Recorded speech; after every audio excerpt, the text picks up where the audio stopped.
Chapter 316. I always listen to my wife, personally unmasking you under and stared at him. Don't call me wifey. Immerse scratched his head. Then what should I call you? Lady? Darling? Beloved? Wife. These don't seem to sound as nice as wifey, right? And interrupted his imagination. Call me whatever you used to. Okay, wifey. Immerse quickly nodded. I will listen to wifey.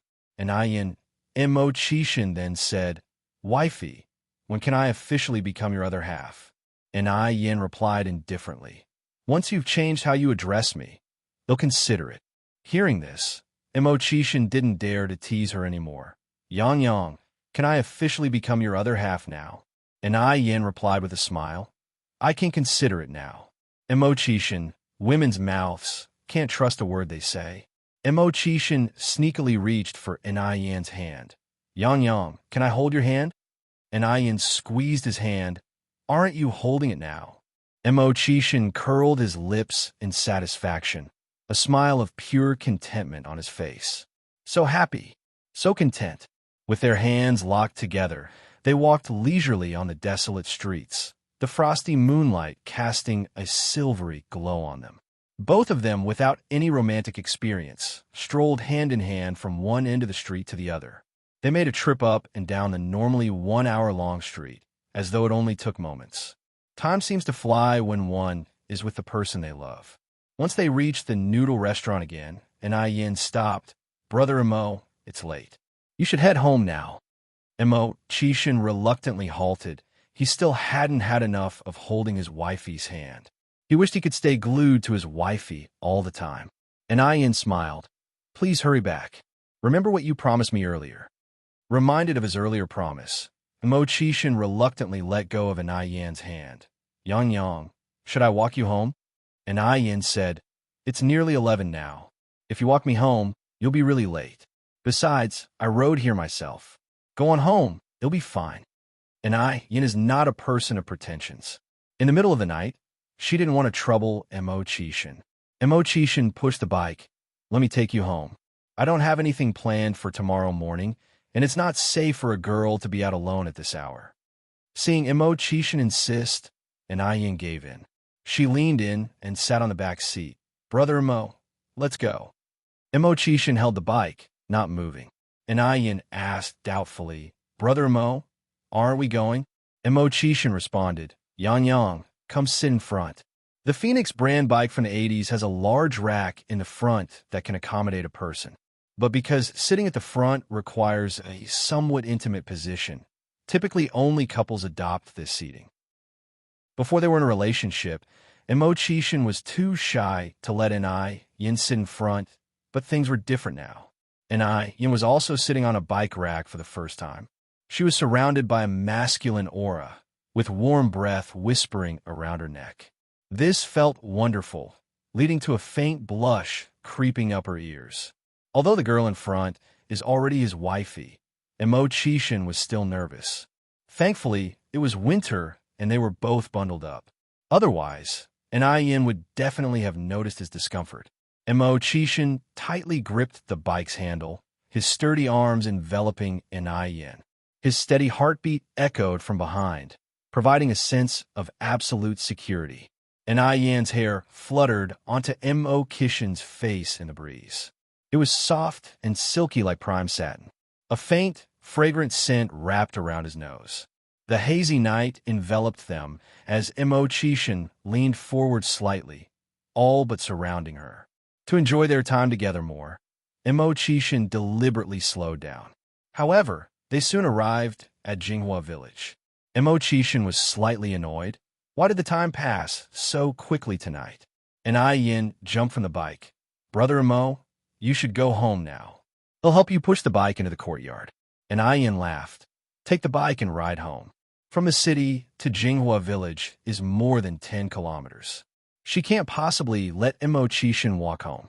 Immerse responded, If I ride home, how will you get to the city tomorrow morning? I can take the tram.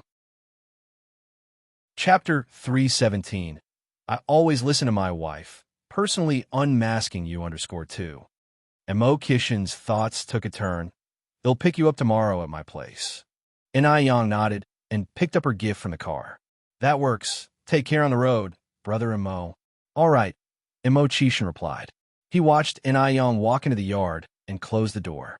Only then did he turn the car around and drive back.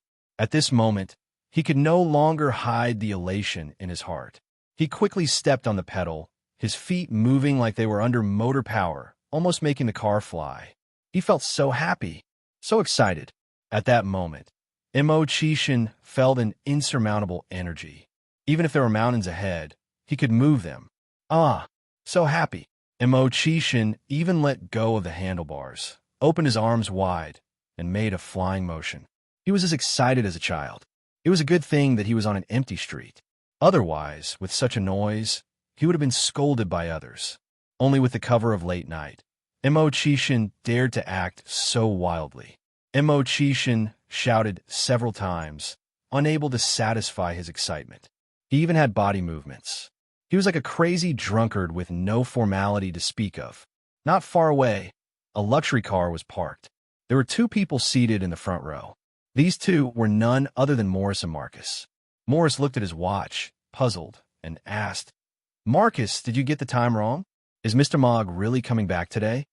Marcus replied, Mr. Mogg called yesterday afternoon and told me he'd be back tonight. How could I hear it wrong? Just then, Morris, who was in the driver's seat, suddenly sat upright, pointed at something to Marcus, and said with some horror, Is that Mr. Mogg over there? Marcus looked forward, nonplussed. What a joke. You must be kidding. That man raving on the street in the middle of the night must have just come from a mental hospital. Their Mr. Mogg always maintained a cool demeanor. Even when dealing with contracts with numerous digits, he never showed any change in expression. How could he possibly behave like this? Morris scratched his head. What you said makes some sense. Although from a distance the man looked like Mr. Mogg, his behavior was more like a madman. Mr. Mogg is usually gentle and noble. How could he go crazy like this? However, as the so-called madman got closer and closer, Morris' expression became more and more horrifying. Morris grabbed Marcus' sleeve again. That's Mr. Mogg. What could have happened to Mr. Mogg on his trip to make him behave like this? Now even Marcus was dumbfounded. Could he take back what he just said? Realizing that this madman was indeed Imo Chishin, they both got out of the car. At the same time, Imo Chishin noticed a familiar license plate. He instantly put away his silly smile and maintained a cold and restrained demeanor again, going back to his original appearance. Marcus, stop pretending. We saw everything. Mr. Mogg greeted Morris and Marcus respectfully. Imo Chishin vomited 3 words, a mysterious shadow covering him in the moonlight. Back to the manor. Yes. Marcus immediately took his bike. Imo Chishin leaned back into the car, Marcus pedaling after the luxury car. As he pedaled, Marcus noticed that something was off. Under the moonlight, Marcus realized this wasn't his boss car at all. On this side, Yang had just opened the door to the yard when the lights inside came on. The dim light lit up the small path in the yard. Yang felt warmth in her heart as she saw Tsuehua, who had put on a coat, come out from inside. Yang. Mom. Yang, come inside quickly. Tsuehua took the suitcase from Yang's hands. Are you hungry? Mom kept some food for you. Mom, how did you know that I would come back tonight? There was no phone at home, and to take a phone call, they had to go to the village. To avoid the hassle for Tsuehua, Yang didn't call home at all. Tsuehua replied, When you left, you said you would come back in about a week, so I thought you should be back by now. When a child goes on a long journey, a mother worries. Ever since the day Yang left, Tsuehua had been counting the days at home, hoping for her return. Every time they ate, she set aside a portion specially for Yang, so that she wouldn't be hungry when she came back. Chapter 318. I always listen to my wife, personally unmasking you _3. Being together every day, Yang and her mother Tsuehua didn't think much about it. However, on the day Yang suddenly left, Tsuehua felt out of sorts everywhere. Now that she saw Yang return safely, a big load was finally off Kuihua's shoulders. As the mother and daughter entered the living room, They heard little Yun in the inner room call out sweetly, "Sis." A 9-month-old baby couldn't talk much yet. The only words she could say were mama and sis. Yang was startled and asked in surprise, "Yun isn't asleep yet?" Suehua replied with a smile. "She was still sleeping when I got up.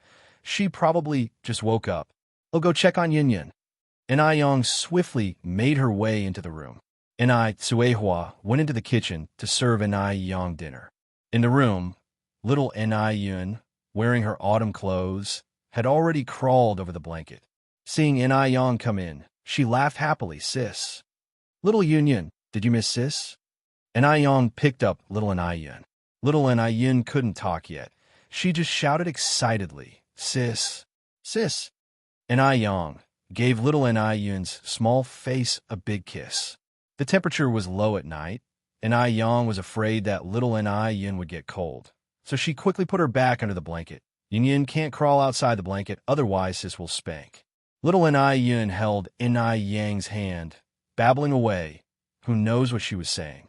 Yang looked at little Yun's side profile, the corner of her mouth revealing a slight smile.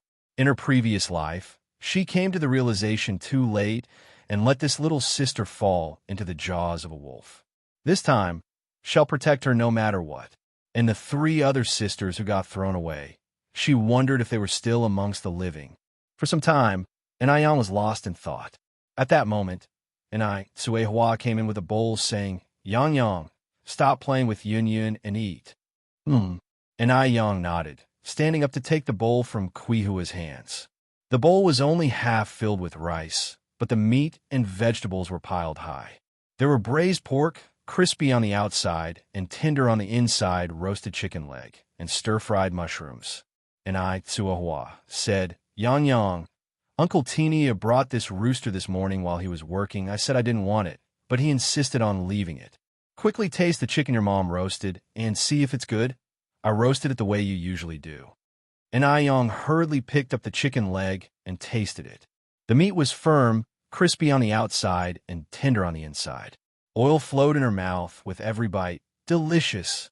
Mom, the chicken you roasted is way better than the one I can do." Suehua laughed. "You know how to make your mom happy. How can the chicken I roasted be better than yours?" "Mom, it's really very good." Suehua said, "If it's good, eat more. There's still some in the pot. They'll get more for you when you're done." Yang was eating and said with food in her mouth, "It'll be full after this bowl. It'll eat the rest tomorrow morning." Suehua said, "You're full already? Look how thin you are. You could be blown away by the wind. You need to eat more." People in the 80s generally idolized being fat. For one, being fat displayed a wealthy household. And 2, the older generation saw fat as a representation of good fortune. There's a compliment for people that goes like this: "Look at that girl. She's so fortunate." The deeper the fortune, the fatter one is. Fat girls were very popular. By the time dinner was done, it was already past midnight. After a quick hot shower, Yang went straight to bed. She slept well throughout the night. The next morning, after Yang got ready and opened the courtyard door, she saw Mo Chishan waiting for her on his bike. "Brother Mo, why are you here so early?" "I just got here too." Mo Chishan touched his nose. "Shall we go now?" In fact, Mo Chishan was so excited the night before that he couldn't sleep. As soon as dawn broke, he came here. He just didn't knock on the door. Yang said, "You must not have eaten breakfast this early, right? I made pan-fried dumplings this morning. I'll get you some." After saying this, Yang turned around to head to the kitchen. Soon, she came back with a food box in hand. The pan-fried dumplings were filled with sour radish and pork. It was appetizing and refreshing, with the taste of pork bursting in every bite. They were delicious. Mo Chishan ate more than 10 dumplings in one go. Yang, your dumplings are so good. I've never had such good dumplings." Yang raised an eyebrow slightly. "My mom made these." Mo Chishan, "Then our mom is really skilled." Chapter 319. I always listen to my wife. Personally unmasking you _4. Yang stuffed the last dumpling into his mouth. Enough chit-chat. After finishing the dumplings, and I Yang returned the lunchbox, got into the car, and went to the city with Mo Chishan. Mo Chishan, with one hand on the steering wheel and the other secretly slipped around Enai Yang's waist, rested his chin on her shoulder, and gently sniffed the fragrance of her hair. The usually noisy bird chirps now seemed pleasant to his ears. Enai Yang did not reject such affection and laughed. "Brother Mo, can you ride the car properly? Can you do it with one hand?" Men hate being questioned if they could or not. Mo Chishan immediately let go of his other hand. "Even if I don't hold it with both hands, I can still control the direction well." "Yang Yang, look how awesome am I?" And I Yang nodded in agreement. Awesome, you are way too awesome." Mo Chishan looked at Enai Yang's side profile, as white as jade, and had a sudden urge to kiss her. But while he had the intent, he lacked the courage. Mo Chishan suppressed the urge in his heart.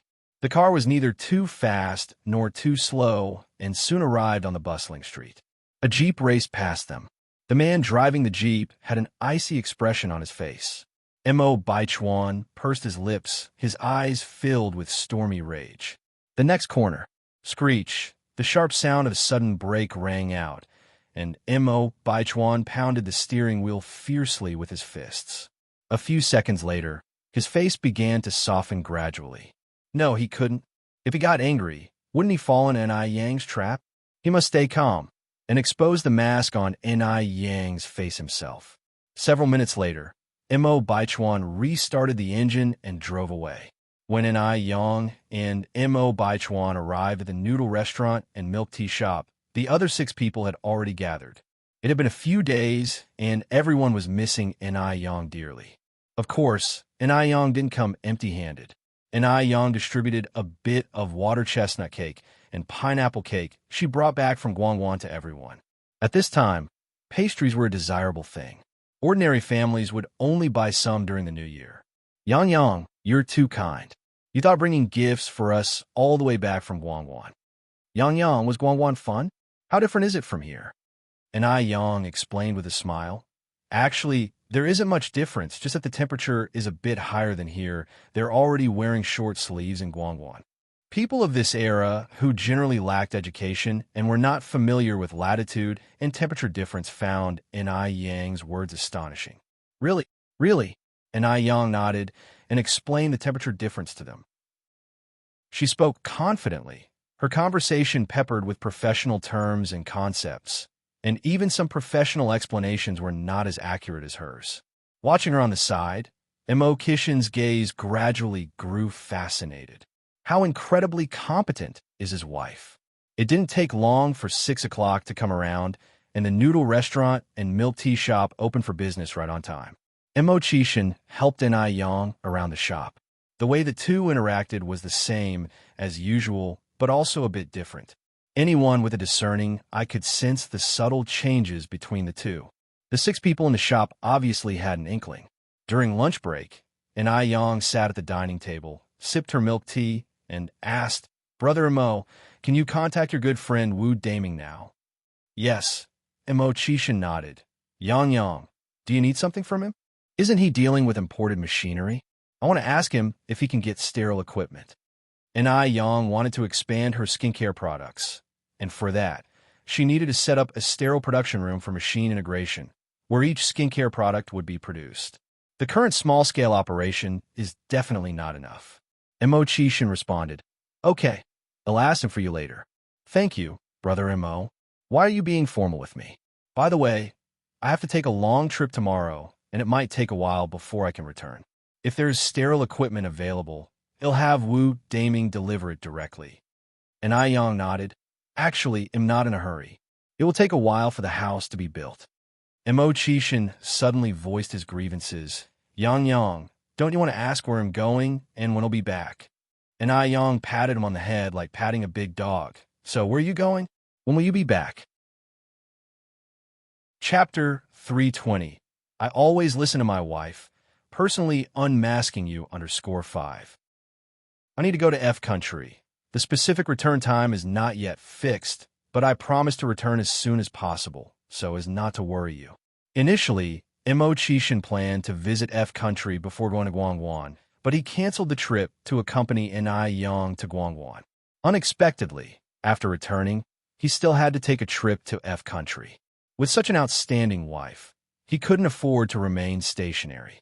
He had to strive for a more brilliant future for his wife, ensuring that she wouldn't be undermined anywhere she went. Since he was departing for F country tomorrow, Immerse spent the whole day with Yang. It was not until past 6 in the evening, at Yang's insistence, that he reluctantly left the noodle restaurant. After the noodle restaurant closed, Yang took a trip to the vegetable market. "Miss, would you like to buy some flowers?" Yang turned her gaze to meet a pair of lively eyes. It was a girl of about 10 years old with beautiful eyes. Regrettably, there was a deep scar on her left face that disrupted her overall beauty. She wore a patchy, flowery cotton jacket of blue and red. Her hair was all over the place, and her small face was dirty. In her hand, she held a large bunch of red camellia flowers. "Big sister, could you buy a flower, please?" The girl timidly tugged at Yang's coat, her eyes pleading. Before Yang could react, the owner of the braised pork shop came out looking stern and chased the girl away. "Scram! Off you go!" The girl, seeing the shopkeeper, immediately took off running. The owner of the braised pork shop was well acquainted with Yang and turned to her. Yang, don't be fooled by this little rascal. This child is a well-known con artist around here, pretending to be pitiful and deceiving people. Her parents are deadbeats, and she's just like them, not a decent one among them. Don't let her outward appearance deceive you. Her family is actually quite well off. They eat well, drink well, and still scam people everywhere. Hearing this, some people nearby chimed in. Yes, I've been duped by her as well. I was also conned by her. This kind of scam, exploiting children, is quite common in later generations. Yang listened without much thought. After buying some vegetables, she started pushing her cart away. At this moment, someone tugged at her coat again. When Yang looked back, it was the same girl. "Big sister, could you please buy a flower?" The girl lifted up the flowers, looking at Yang with a face full of longing. Yang leaned over slightly. "Where are your parents, little girl?" Possibly aware of what people in the market had said to Yang, the girl quickly explained, "Big sister, I'm not a scammer. Today, I haven't sold a single flower. If I go home like this, my parents will surely beat me to death. Could you please buy a flower?" By the end of her pleas, she was sounding close to tears. How much is one flower? 1 cent. At this time, vegetables were selling for 3 cents per jean, half a kilogram. Yet an ordinary camellia flower was priced at 1 cent each. Only a fool would buy it. The girl had sized up Yang as someone kind-hearted and good-looking, so she dared to ask for a high price. Yang looked at her, and even though she knew the girl was a swindler, she couldn't harden her heart to refuse. "Little girl, how many flowers do you have here?" "I'll take them all." "Really?" The girl's eyes lit up.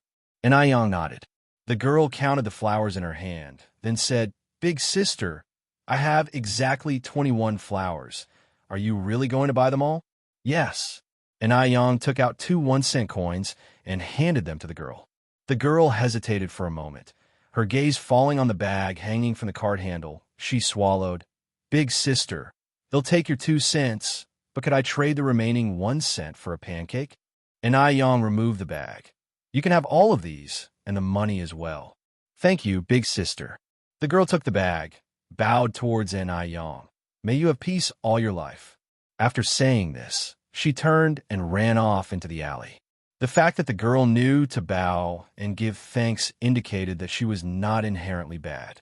Yang wondered what kind of parents she had as she watched the girl's retreating figure, her eyes narrowing slightly. Once the girl was back in the alley, she took out a pancake and started eating ravenously. In less than a minute, she had finished 1 pancake. Though her stomach was barely half full, she couldn't bear to eat the remaining pancake. Looking around and seeing no one, she walked over to the edge of the alley. She took a brick from a wall and cautiously hid the pancake and a 5-cent coin inside the wall. After hiding her precious stash, she carefully put the brick back in place. Chapter 321. I always listen to my wife, personally unmasking you _6. The generous sister had given her 2 yuan today. Normally, she could only manage to save 1 or 2 cents. She would keep the remaining 60 cents to account for when she got back. The little girl was named Qian Zhaodi. The name Zhaodi, as the name suggests, was given because the adults in her family wanted to raise a boy. After safely stashing away the money, Qian Zhaodi dragged her frail steps back home. As she passed a small puddle, she carefully washed her face and, thoughtfully, she slurped up some water to rinse her mouth. She couldn't let her parents know that she had snuck a bite. Qian Zhaodi stopped in front of a brick house with a shining light, took a deep breath, and went in. The light inside the house was warm, and you could hear such dialogue. Son, eat more meat.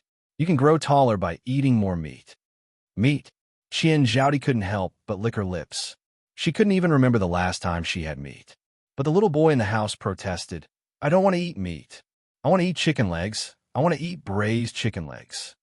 The gentle female voice soothed. Son, Mom didn't buy any chicken today. It'll make you braised chicken tomorrow, okay? Just have one bite today, be a good boy. No. Qian Zhaodi walked into the room. The room fell silent. The little boy at the head of the table glanced at Qian Zhaodi in a threatening manner. This little boy was Qian Zhaodi's younger brother, Qian Wankai. The woman sitting on Qian Wankai's left was the mistress of this house, Zhao Xiaoxi. The man sitting to the right of Qian Wankai was the master of this house, Qian Shengqian. Worthless girl, you're finally back. Where's the money? Zhao Xiaoxi stood up cursing and swearing, reaching out to her. Qian Zhaodi took out the crumpled 60 cents from her pocket and handed them to the woman. The next second, her ears were harshly twisted. You always bring back so little. Confess. Have you worthless girl, been squirreling money away? Qian Zhaodi cried out in pain. No, Mom, I haven't. Qian Shengqian swung a duster harshly onto the girl's face and arms, leaving glaring red marks. You worthless piece of trash. If you dare hide money, they'll beat you to death. Beat her to death. Beat this money-wasting, good-for-nothing to death. Qian Wankai clapped joyously on the chair, his eyes flashing with excitement. Qian Zhaodi immediately knelt down. Mom, Dad, I didn't conceal anything. Really, I didn't. Please stop hitting me. Only then did Qian Shengqian and his wife, Zhao Xiaoxi, stop. Unlucky thing. Come and eat now. Don't let word get out, and have people saying we mistreat you, and don't let you eat your fill. Zhao Xiaoxi harshly knocked a chip bowl on the table. The broken bowl contained half a bowl of rice soup, with only a few grains of rice in it, a sharp contrast to the other rich dishes on the table. Qian Zhaodi got up from the ground, trembling hands holding the bowl of rice soup, sipping it in small mouthfuls. This was the life she lived at home. It was also the reason why, even though she was 12 years old, people always thought she was only 7 or 8. Qian Wankai picked up a piece of meat and held it out to Qian Zhaodi. Money-wasting, good-for-nothing. Do you want to eat meat? Qian Zhaodi swallowed. Yes. How could she not? Even in her dreams, she wanted to. The next second, Qian Wankai threw the meat onto the floor. If you want to eat meat, pick it up from the floor with your mouth. Remember not to use your hands. Qian Zhaodi's eyes tightened, but before she could react, her ear was once again violently twisted. You worthless wench!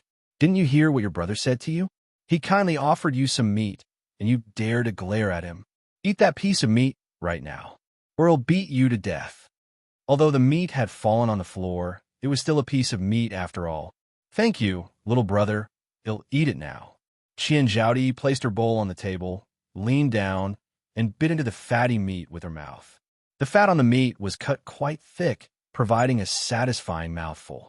Yet, Qian Zhaodi's eyes were welling up with tears. Being brought up in a family that values males more than females, she could only struggle to survive. But she would not accept her fate. Once she had saved enough money, she would leave this place. What Qian Zhaodi didn't know was that without an introduction letter, she wouldn't even be able to buy a train ticket. Without an introduction letter, even if she did manage to escape, she would likely end up as a vagabond. Ha ha ha. Mom, Dad, doesn't she look like a dog? The dog at the Tion's house also eats this way. Just like it. My precious son is so smart. Qian Wankai scooped up another piece of meat and threw it on the floor, exclaiming in excitement, "Money-losing goods, you bark like a dog. Bark now. Are you deaf?" Woof! With a piece of meat in her mouth, Qian Zhaodi swallowed all her grievances and unwillingness. The laughter in the room grew louder. From a distance, it sounded like a warm and happy family. After Yang returned home, she started to make dinner. She had stayed in Guangguan City for 6 days, so she planned to make a hearty meal that night. Soon, a sumptuous meal of 4 dishes and a soup was served. The braised pork belly wasn't greasy at all. Braised pork belly is a good source of quality protein and fatty acids, providing heme and cysteamine to improve iron absorption, useful for correcting iron deficiency anemia. It also nourishes the bodice yin and moistens dryness. Therefore, fatty meat is a good thing for women. The shrimp stir-fried with peas was refreshing. The combination of shrimp and peas can help enhance the bust line. Having been out for 6 days, 4 of which were spent on a train eating simple meals, and Yang had almost forgotten her bust enhancement plans. Now that she was back home, she had to pick it up again. The spicy and delicious boiled fish. Water-boiled fish not only tastes good, but also helps to curb cravings. Yang's water-boiled fish was so delicious that at the end of the meal, Chungue and Suwa even used the remaining soup to make a rice soup. Shepherd's purse tofu soup. Shepherd's purse contains a lot of oxalic acid, tartaric acid, malic acid, protein, fat, etc., which can treat red and swollen pain, conjunctivitis, night blindness, glaucoma, etc. Furthermore, the combination of mustard and tofu has the effect of beautifying the eyes and refreshing the body. Eating more shepherd's purse will make your eyes speak. As soon as Yang brought the dishes to the table, Chungu walked in holding his bag. Yang, glad you're back. Since you left, your mother has been waiting for you every day? Yang said with a smile. Annie, we can eat now. Several little white rabbits hopped in behind Chunge. Yang squinted her eyes. These rabbits seem pretty chubby. They've been raised for more than half a year. How could they not be fat? Suihua walked in holding a child. Yang stroked her chin. Mom, Annie, would you prefer roasted rabbit or braised rabbit? What? They're planning to eat rabbit? Hearing this, it seemed that the rabbits understood. They got scared and ran out of the room. Chapter 322. The little fangirl visits, plans to advance _1 initially, Yang had found these 8 small rabbits on a mountain. Now the little rabbits have all become fat rabbits. Moreover, these rabbits are very smart, knowing to take a stroll during the day and return at night. However, they're quite destructive and have nibbled all the green plants and fresh grass around the house to the point where nothing grows anymore. At this moment, the 4 of them sat at the dining table, eating and discussing how to cook the rabbit meat. Why don't we cook spicy rabbit meat? I had it once in Inner Mongolia. The spicy rabbit meat didn't have the slightest gamey taste. Chungue picked up a piece of braised pork belly. Spicy rabbit meat is also good. Yang nodded. Wow, this pork tastes so delicious. After Chungue took a bite of the pork belly, his face was full of astonishment. The meat was tender and melted in the mouth, with layers of fat and lean pork. When you bite into it, you get a burst of juices. It was layered, rich, but not greasy, truly heaven on earth, rarely seen in the mortal world. Yang laughed and said, "This is braised pork belly." Braised pork belly? Chungue in surprise. Is it one of the 4 treasures of Dompa? Yang nodded. Chungue further said, "Yang, you are so amazing. You even know how to cook braised pork belly." Had only seen this dish in books before, he didn't expect to taste it today. He felt so lucky, having a piece of braised pork belly, then a piece of spicy and fragrant boiled fish, followed by a bowl of cleansing and grease-cutting shepherd's purse tofu soup. He felt his life had peaked. Li Xiangxian's dormitory. Ever since she was subtly expelled from the Mo family by old lady Mo, she had been bedridden with a serious illness. During her illness, she had a clear understanding of a lot of things. First, she had lost face in front of old lady Mo and must regain it quickly. It seemed that some plans needed to be expedited. Second, Anai Yang was a stumbling block in her life, and this stumbling block must be removed. Otherwise, her future life will continue to be overshadowed by Anai Yang. Li Xianxian had a good memory and clearly remembered many things from her past life. She took out a notebook and started to write.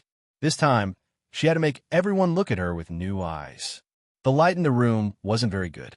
Li Xianxian took a piece of clothing and draped it over herself, then got up to open the curtains, letting the warm light in from outside. Just then, the door was pushed open and a short-haired girl walked in. This was Li Xianxian's roommate, Zhang Yingying. Zhang Yingying was a very kind girl. She had been taking care of Li Xianxian throughout her illness. Xianxian, I brought dumplings from the cafeteria. Do you want to eat them? Zhang Yingying offered the lunchbox to Li Xianxian. Li Xianxian didn't look up and said, "Thank you, just put it there. I'll eat it later." Okay. Zhang Yingying put the lunchbox aside and leaned over curiously. "Xianxian, what are you writing?" Li Xianxian quickly closed the notebook. "Sorry, Yingying, I'm writing a piece that I plan to submit to the newspaper agency in a few days, so I can't show it to you right now." Zhang Yingying exclaimed, "Writing? Does that mean we'll have a famous writer in our dorm soon?" Being a writer in this era was a very lofty and remarkable profession which ordinary people could hardly achieve.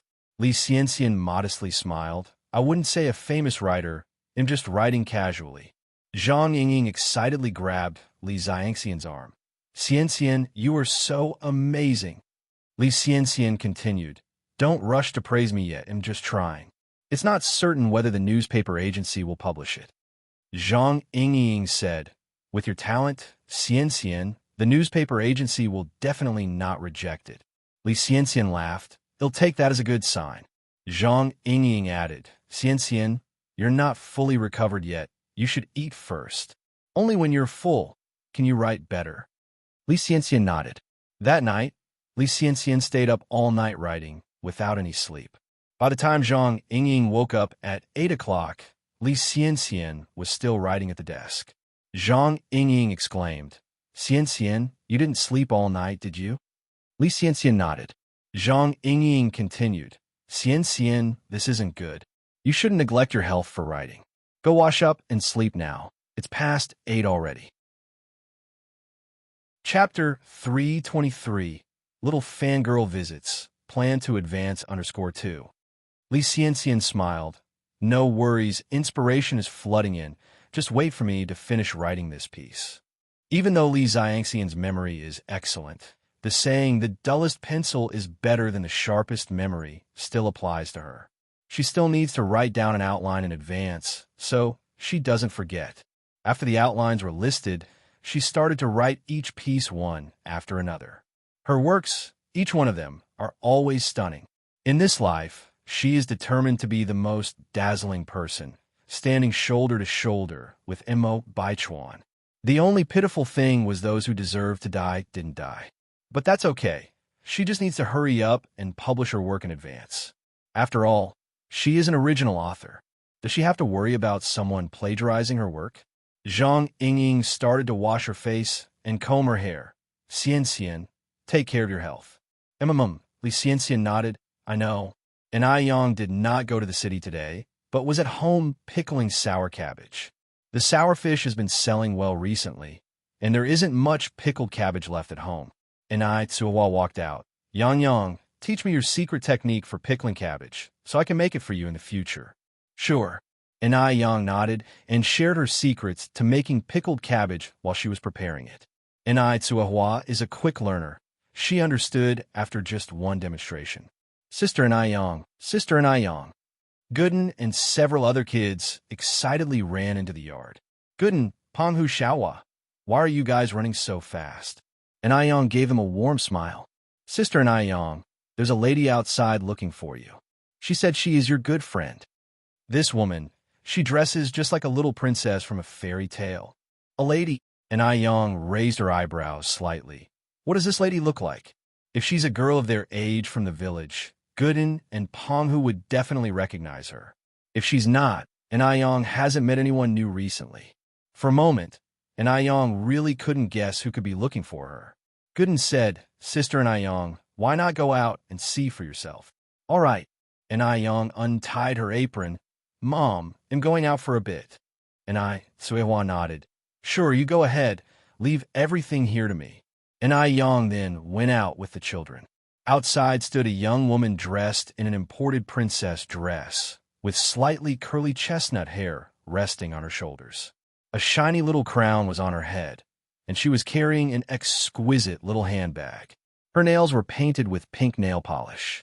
She really did look like a princess straight out of a fairy tale book. It was Li Yanran. And Aiyong did give her a dress to Li Yanran last time, but she didn't expect Li Yanran would actually come. Yang Yang. Li Yanran came running towards Aiyong and hugged her excitedly. Yanran. And Aiyong hugged Li Yanran back. Yang Yang, Li Yanran continued. "You have no idea how long it took me to find this place." And Aiyong said with a smile, "You could have just called me beforehand. I could pick you up. Our place is indeed hard to find." Li Yanran replied, "I didn't want to inconvenience you by having you leave the village to take a call." Even though Li Yanran is a wealthy young lady, she still understands the ways of the world. Moreover, she truly admires and respects Aiyong, so she chose to visit Aiyong intentionally.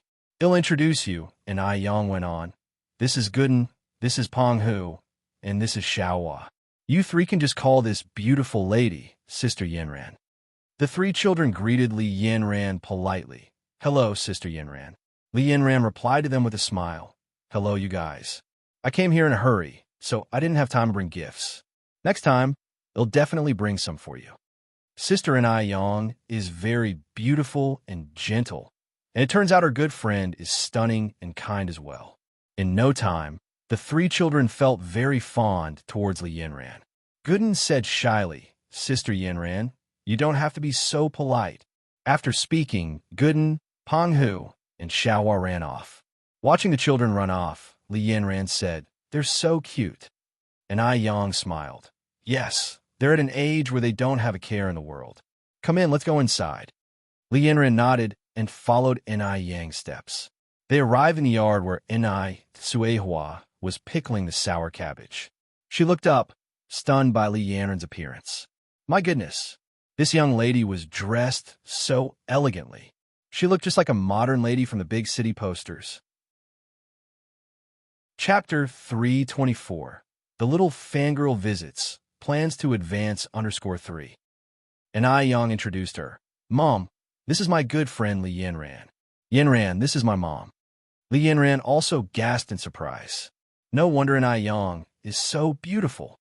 It's all because of the good genes. Li Yanran suppressed her astonishment and politely said, "Hello, Auntie. You could just call me Yanran." And Suehua wiped her hands on her apron. Hello. Come in and take a seat." It hasn't been long since mother and daughter arrived in Beijing.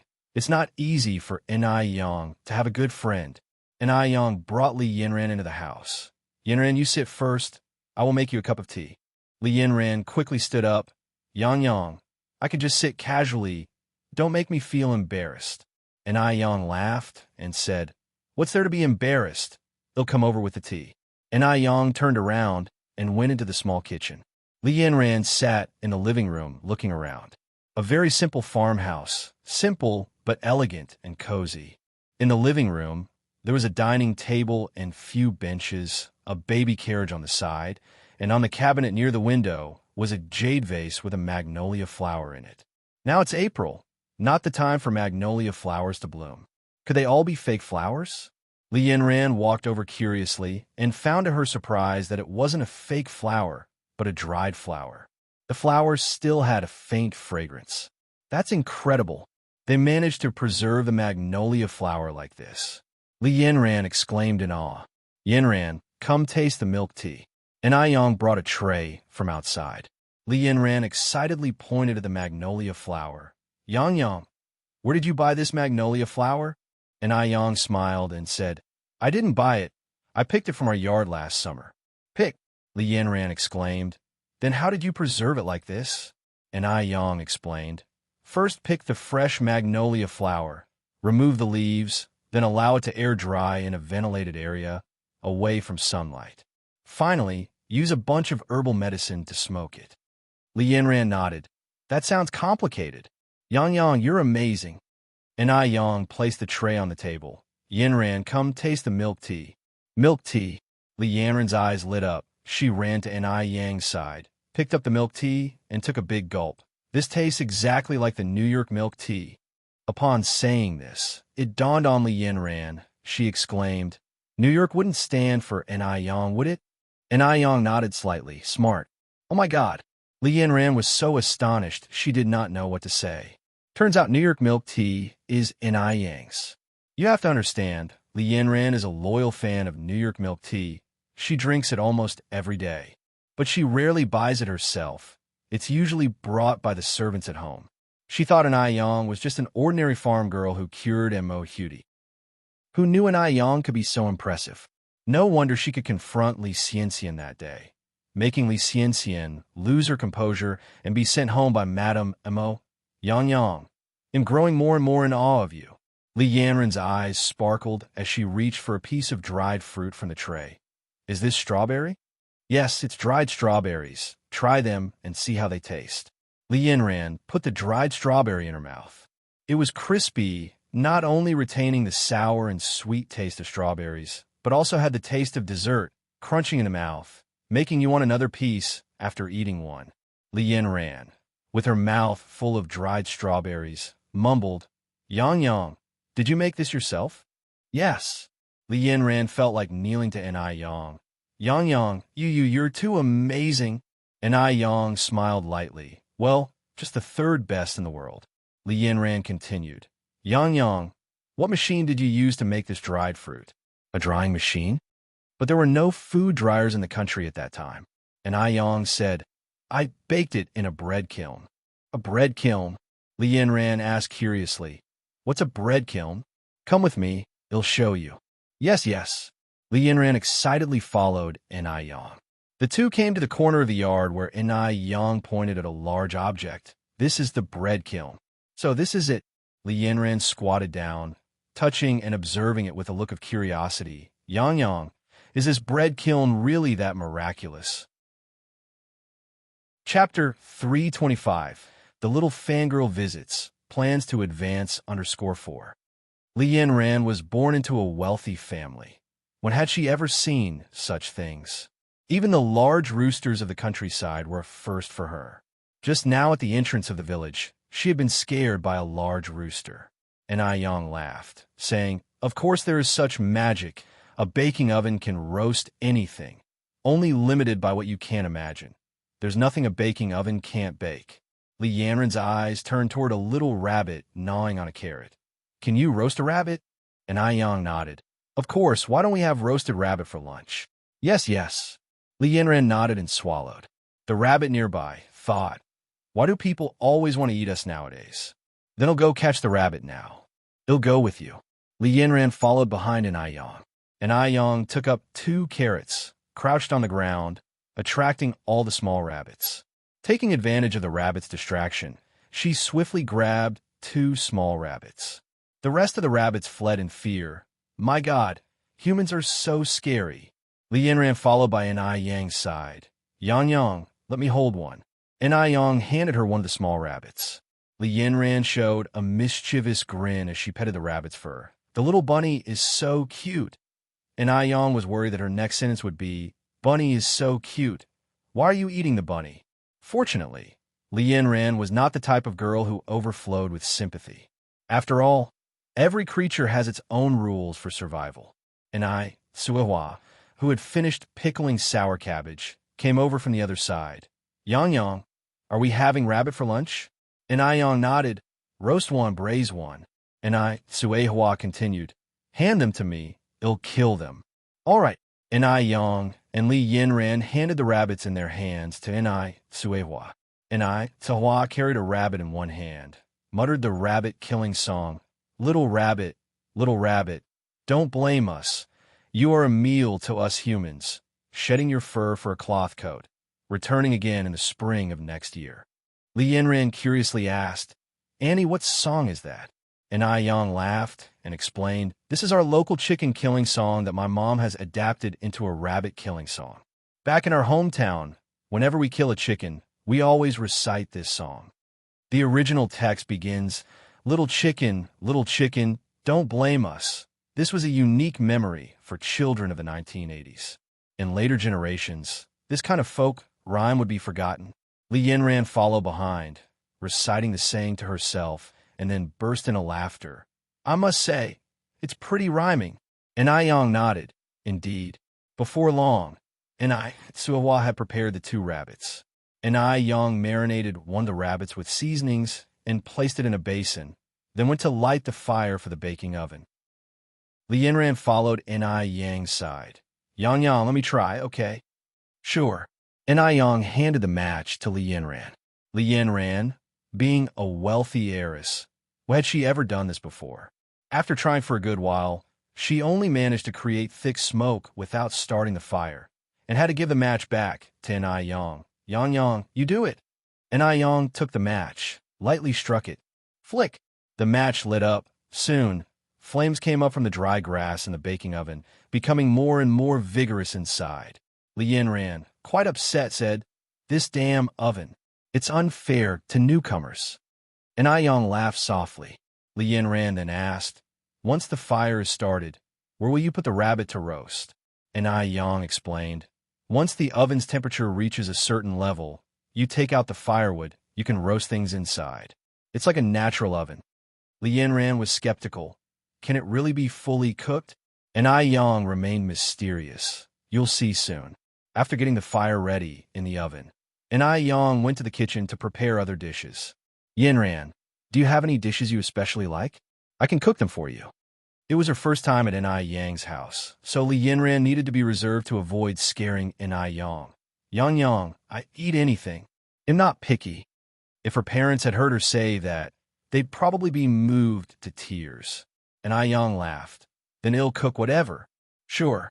Just then, there was a child's crying in the air. Li Yinran asked, "Where's that child coming from?" "It's my little sister. She's over 9 months old now." Yang explained. Li Yinran exclaimed in surprise, "Wow. Yang, you have a younger sister? I'll go check on her. I love children."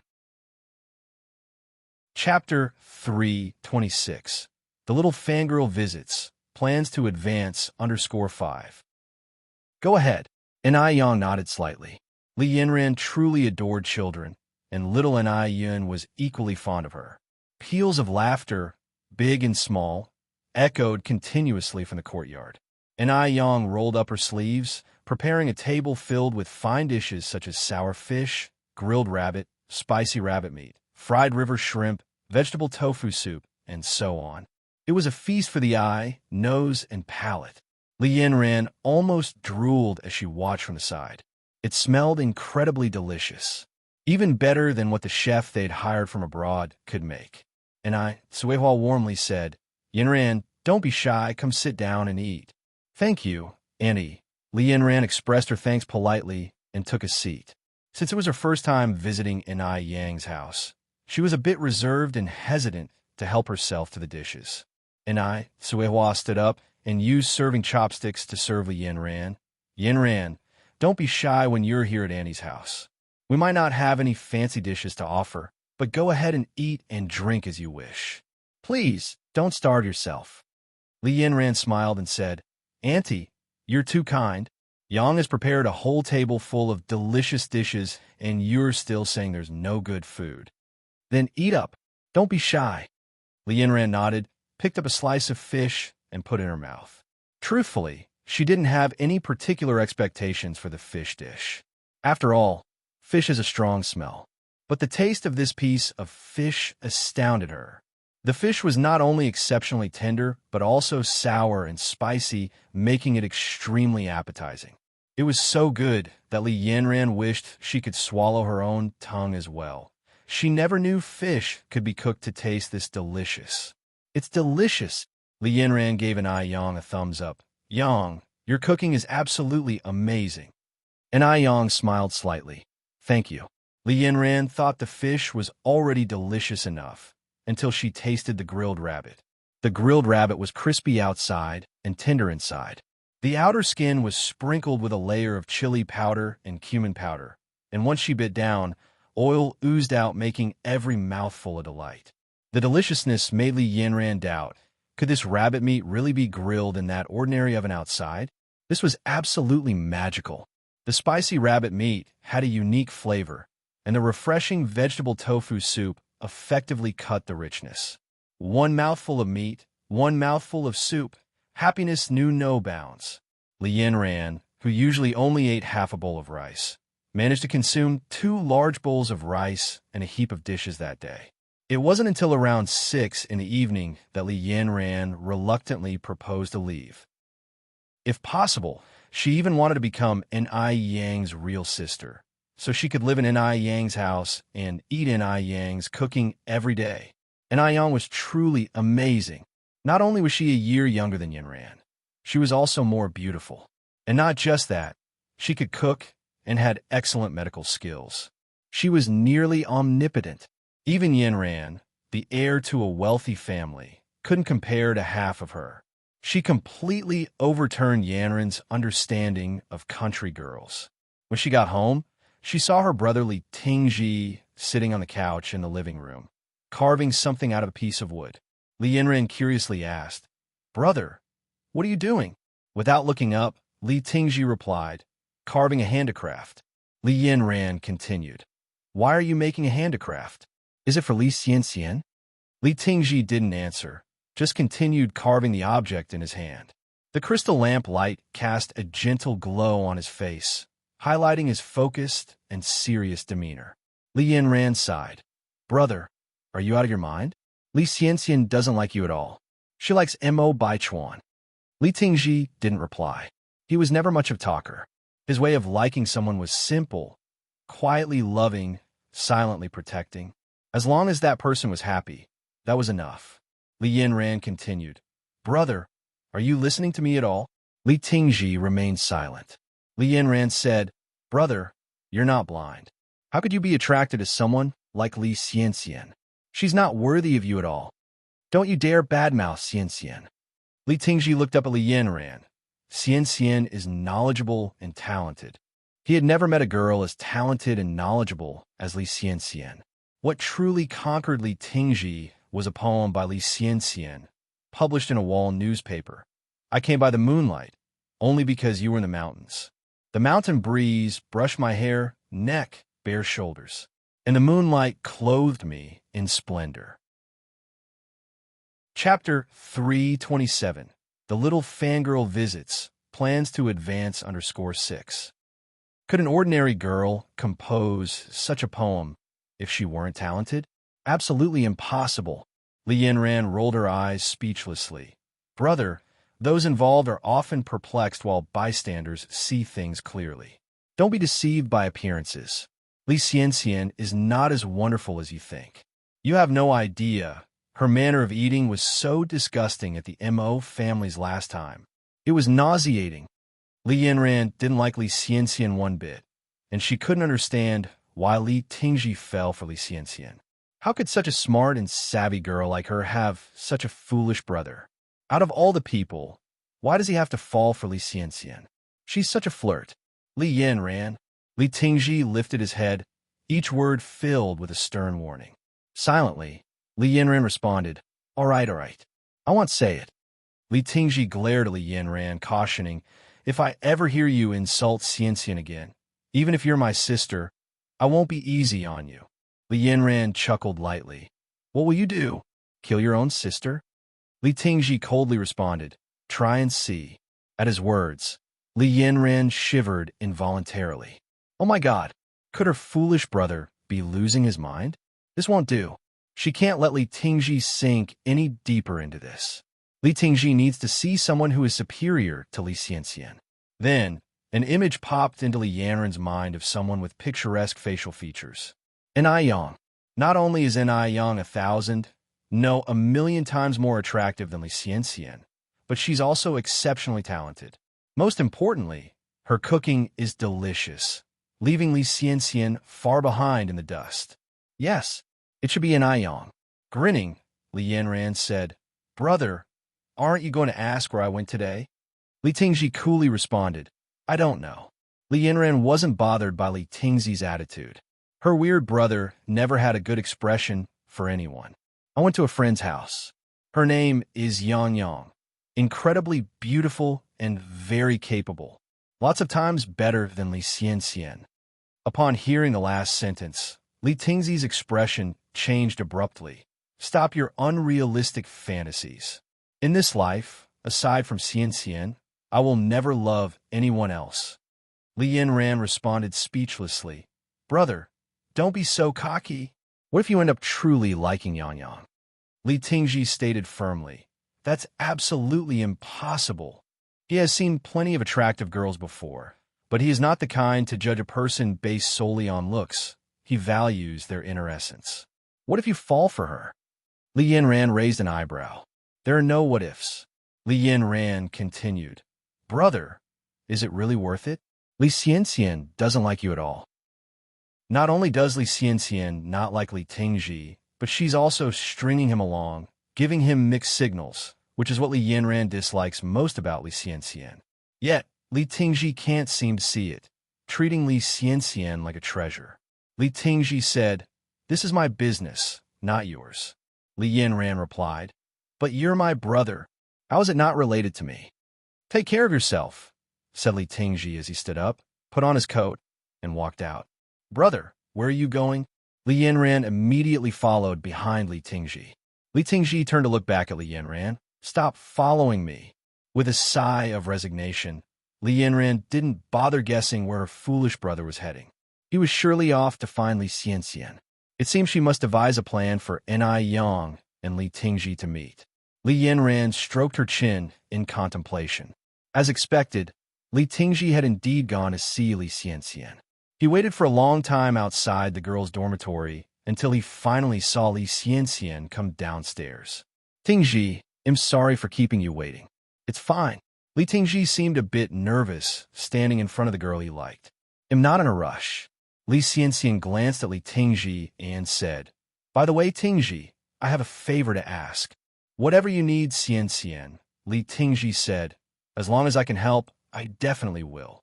Li Xianxian asked, Could you lend me 20,000 yuan? Mo Baichuan's birthday was fast approaching, and Li Xianxian wanted to give him a surprise. Additionally, she wanted to repay a debt. Without hesitation, Li Tingji responded, Of course, Xianxian, but I don't have the cash on me right now. How about I bring it to you tomorrow morning? At this, Li Xianxian looked shaken. She knew that Li Tingji had always liked her, but she hadn't expected him to agree to lend her the money so readily. After all, 20,000 wasn't a small sum. 20,000 in the 80s was equivalent to 200,000 in later years. If she had known how much Li Tingji liked her, she wouldn't have needed to sell blood to buy the ice skin jade cream last time. She could have just borrowed the money from Li Tingji. What a miscalculation. Li Xianxian internally kicked herself. How could she have forgotten about Li Tingji? Maintaining her composure, Li Xianxian nodded. Thank you, Tingji. By the way, why did you call me out so late at night? Li Tingji continued. Oh, I have something to give you. He then took out a wood carving from his pocket and handed it to Li Xianxian. The wood carving depicted a phoenix soaring with wings spread wide. In Li Tingzi's heart, Li Xianxian was a noble phoenix. Li Xianxian reached out to take it. Thank you. I really like it. Li Tingji blushed a bit. I'm glad you like it. I'll take my leave if there's nothing else. Li Xianxian nodded. Li Tingji turned to leave. Just then, Li Xianxian suddenly called out to Li Tingji, Tingji, wait. Li Tingji halted. Xianxian, what is it? Walking over, Li Xianxian gently embraced Li Tingji before whispering in his ear, Tingji, thank you so much. I feel really fortunate to have such a good confidant in you in this lifetime. Li Tingji froze, his heart pounding in his chest. Feeling Li Tingzi's heartbeat, a smile tugged at the corners of Li Xianxian's mouth. It seemed that she had underestimated his feelings for her. There was nothing wrong with Li Tingji. He was well off and influential. It was just that he paled in comparison to Mo Baichuan. The dim night light conveniently concealed their movements. Had it been daylight, it undoubtedly would have caused a stir, especially considering the conservative standards of male-female relationships in the 80s. Having returned from the future, Li Xianxian didn't think there was anything inappropriate about a hug between a man and a woman, as long as their relationship remained that of platonic friends. As for what Li Tingji thought, that was none of her concern. Chapter 328, Beautiful Rose Wall. Have Western food together in her. Li Xianxian thoroughly enjoyed the sense of superiority for being pursued by men. What was this behavior called? In later times, it was referred to as being a white lotus, green tea bitch. But Li Xianxian certainly did not see it that way. If she had the ability to make men submit at her feet, offering her everything, why was she labeled in various derogatory terms? As for those who lacked the ability, they could only resort to jealousy and slander. Feeling that the time was right, Li Xianxian let go of Li Tingji. Tingji, it's getting late. You should head back. Okay. Li Tingji seemed slightly out of it. By the time he came to his senses, Li Xianxian had already disappeared into the dense night. He promised himself to protect Li Xianxian for the rest of his life. Staring at the direction of Li Xianxian's disappearance, a firm resolve glimmered in Li Tingji's eyes. And Yang has been quite busy recently. She was not only occupied with the noodle restaurant's affairs, but also the renovation of the new house. The new house was only built to the second floor, still 2 floors short of completion. The outer walls were already set up, and Yang planned to plant roses around the walls to create a natural rose wall. Roses were vine-like plants with blossoms that could be pink or red if allowed to grow all over the wall. It would be quite a sight. Even when there were no flowers, a lush green wall wouldn't be unsightly. Living under a beautiful rose wall, just imagining it felt so romantic. Life should be filled with moments of charm and grace. In reality, Yang always had a love for life in the countryside, but in her previous life, she was too busy with work and earnings and missed out on the beauty of life.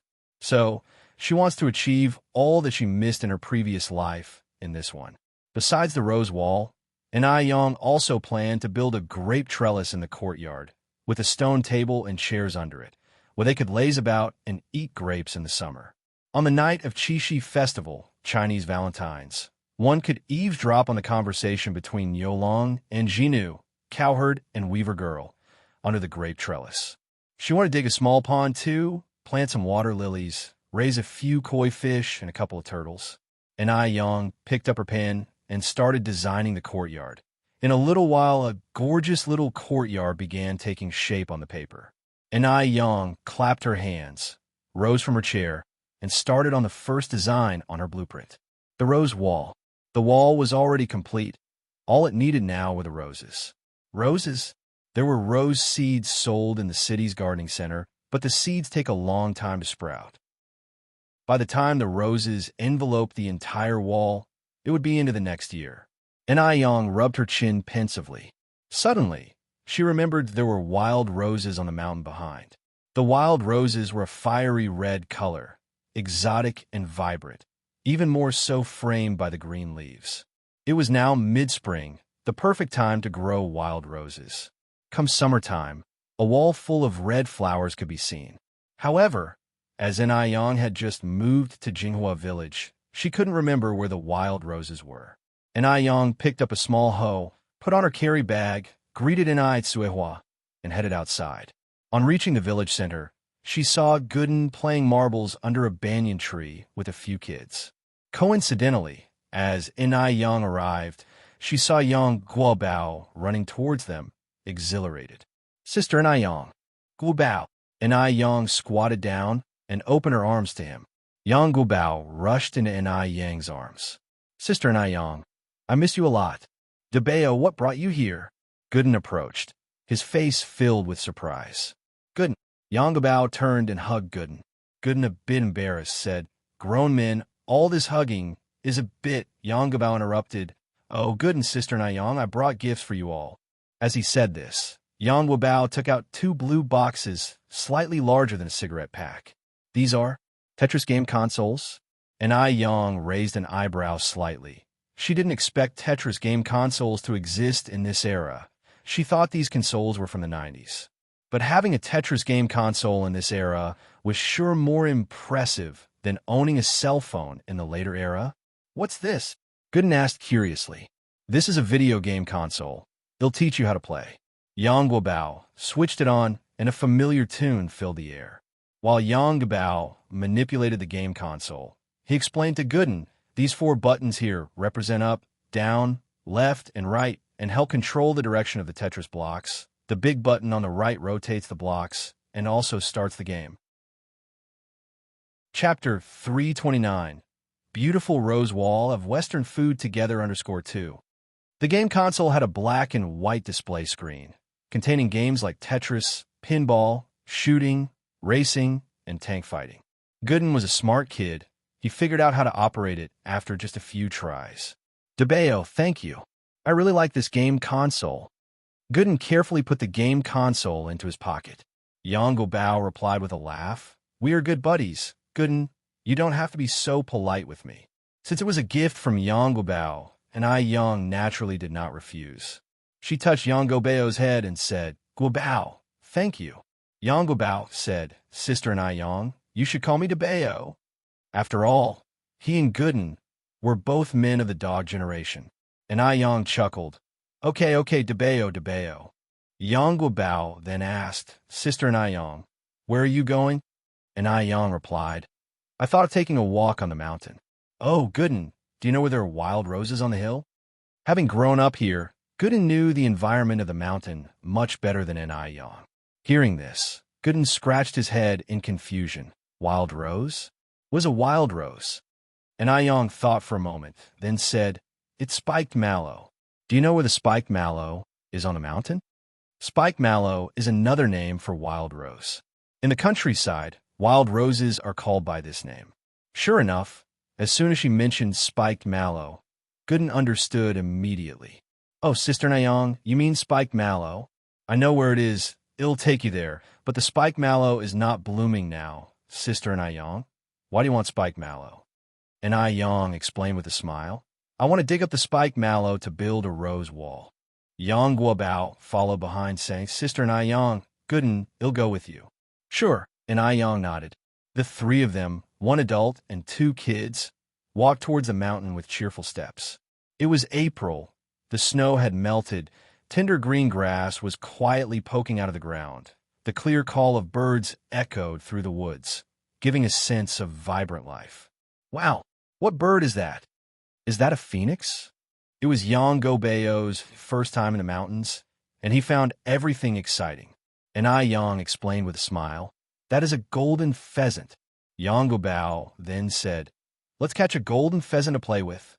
Gooden immediately stopped Yang Guobao's dangerous idea. No, the golden pheasant is a national second-class protected animal. It's punishable by imprisonment to catch it. The villagers of Jinghua village were especially conscious of protecting wildlife. No one in the village poached wild animals covertly. Hearing this, Yang Guobao had to abandon the idea. After a while, Gooden led Yang to a large bush. Sister Yang, this is the spiked mallow bush. And Yang grabbed a small hoe and began to dig out the wild roses. As Gooden and Yang Guobao didn't have any tools to help, the 2 boys decided to play somewhere else. In no time, Yang had dug up a full box of wild rose seedlings. At this moment, Yang Guobao and Gooden came running happily, each holding 2 plants that resembled an orchid. Sister Yang, look, we found orchids. Sister Yang, we'll give them to you for planting. Thank you. And Yang reached out to take them, thinking of planting them in her yard. Gooden then said, Sister Yang, let me carry the box for you. The box Yang was carrying was full of wild rose seedlings. It looked very heavy. With him, a sturdy young boy around. How could they let a girl do such heavy work? And Yang grinned. No need. Gooden, you still need to grow taller. If you carry something so heavy, be careful. You might end up not growing tall. Gooden insisted. Sister Yang, it's really okay. I'm very strong. He had often done hard work at home. And Yang reached out and gave Gooden's head a rub. Sister, Yang knows you're strong. But we're going downhill now. It's dangerous for a child to carry so much. I can do it myself. You and DeBeo can walk ahead and lead the way. consider it as being Sister Ni Yang's little flower protectors. Upon hearing this, Gooden relented and walked up front with Yang Guobao, each holding a stick, acting as Sister Ni Yang's flower protectors. Once they arrived home, Ni Yang began to plant the wild roses. Yang Guobao and Gooden also helped with their little hoes. Gooden, who grew up in a village, was as efficient at the work as an adult, while Yang Guobao, having grown up in the city, was a bit clumsy with manual work. Chapter 3:30. Beautiful Rose Wall, have Western food, together _3. Yang Guobao, and Gooden were busy planting flowers at the front, with Sehua following behind to water and fertilize them. She had no idea what Yang was up to, but whatever it was, she would support unconditionally. Although Sehua couldn't cook as well as Yang, she was quite a pro when it came to nurturing plants. After all, she used to be a farmer. She knew what kind of fertilizer could make wild roses grow faster and what kind of pesticide could keep bugs away from them. After planting the wild roses, Yang went to the yard and picked out a spot to plant 2 orchids. Once everything was done, Yang thought of a new idea when she saw a pile of timber lying nearby.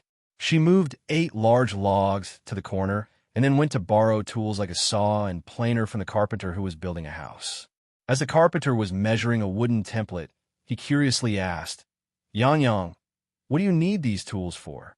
The tools for sawing wood were as sharp as a knife. It was not safe for a girl to handle such tools. Yang explained, I'm thinking of making a swing. A swing? The carpenter scratched his head. What kind of swing do you want, Yang? When I have some free time, I can make one for you. Making a swing was not only technical, but also required physical strength. Yang was just a little girl after all. She could hardly make it on her own. This was a job for men. Yang smiled and said, Thank you, but I want to try it myself. When I hit a snag, they'll come to ask for your help. All right. The carpenter handed Yang the tools. Yang took the tools and politely said thank you. In fact, Yang had made a swing in her previous life.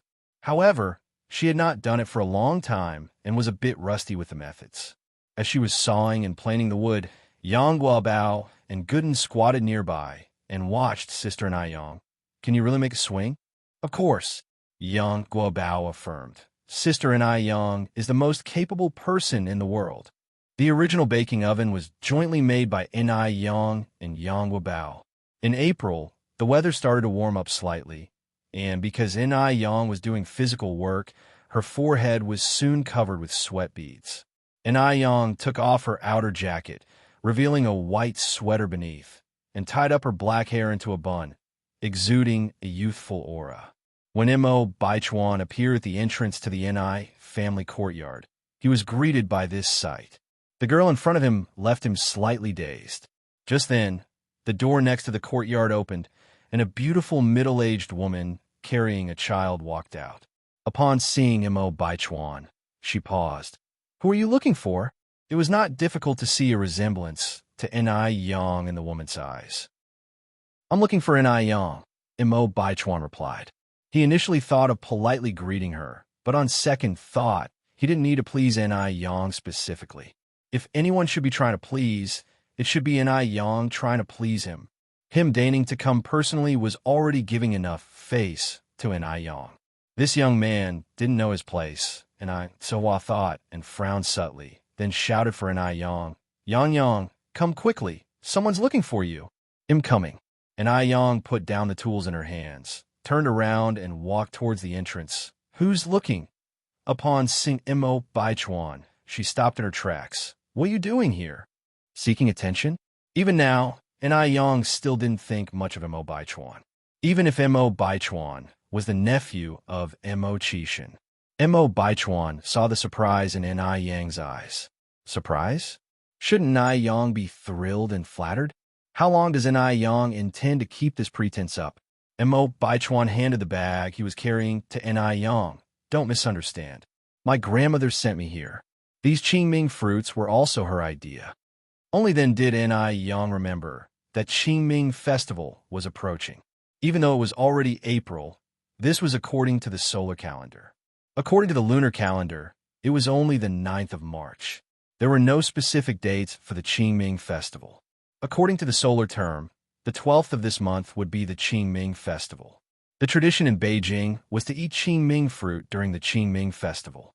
Qingming fruit is essentially a large dumpling, but because mugwort juice was added when kneading the dough, the color was green. And Aiyang naturally wouldn't refuse the kindness of Mrs. Mo. She reached out and took the bag. Please thank Mrs. Mo for me. Chapter 331. Beautiful Rose Wall. Have Western food together _4. Auntie Mo? Mo Baichuan frowned slightly. I'm your grandmother. Do you think it's appropriate for you to call me Auntie Mo? And Aiyang gave a faint smile. I call you uncle and even brother Mo, so why wouldn't it be appropriate to call you Auntie Mo? Technically, I'm a generation older than you. Do you think it's right for you to call me by my first name? Mo Baichuan's eyes flashed with noticeable displeasure. And Aiyang, do you really have to do this? I think I've made myself clear enough. He would never fancy someone like Aiyang. No matter what Aiyang does, it would all be in vain. And Aiyang knew he was being narcissistic again. She turned her gaze to Suihua. Mom, I baked some fruit slices in the bread oven. Can you go check on them for me? And Suihua, being a perceptive individual, immediately carried the child into the courtyard. Sure, I'm on it. And Aiyang looked at Mo Baichuan, trying to keep her voice calm.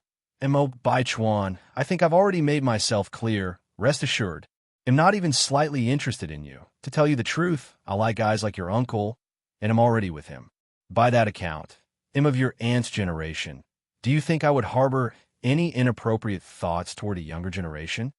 Mo Baichuan tightly pursed his lips, remaining silent. How is that even possible? How could an Aiyang possibly be with that useless Mo Qishan? She must be using a feigned weakness strategy to provoke him. Did she really think he, Mo Baichuan, was that easily provoked? And Aiyang continued, There's another thing I believe I need to clarify with you. The watch last time I found it on the grass, but when I rushed out, you were already gone. And Aiyang pondered and concluded that Mo Baichuan might have misunderstood her regarding this matter. But she truly did find a watch. Everything else was just a coincidence. Hearing her words, Mo Baichuan's eyes shone with cynicism. All right, let's say you found the watch. Then why did you show up in Beijing? Accidentally preparing breakfast for Granny Mo, and then saving Mo Hutie. This was clearly Aiyang deliberately trying to get close to him. Aiyang was amused by his accusation. Why can't I come to Beijing? Does the entire Beijing belong to your family? You are such a dictator. Having said that, Aiyang continued in a calm manner. I came to Beijing because it's a big city with a broad mind, where I can live a better life. Moreover, I didn't know you were from Beijing before I came here. Mo Baichuan looked at Aiyang, continuing his interrogation. Then why didn't you leave immediately after seeing me in Beijing? Leave? Aiyang was again amused. Why should I leave? Does the whole of Beijing belong to you, Mo Baichuan? Mo Baichuan, you can be anything in this world, but there's one thing you must never lack. Do you know what that is? Considering Mo Baichuan is Mo Qishan's nephew, and Aiyang wanted to have a proper conversation with him, but this guy simply wouldn't give her a chance. After all, it's better to resolve misunderstandings than keep them. If Mo Baichuan was going to continue being like this, then she wouldn't be polite anymore. Mo Baichuan stared at Aiyang, his eyes full of scrutiny.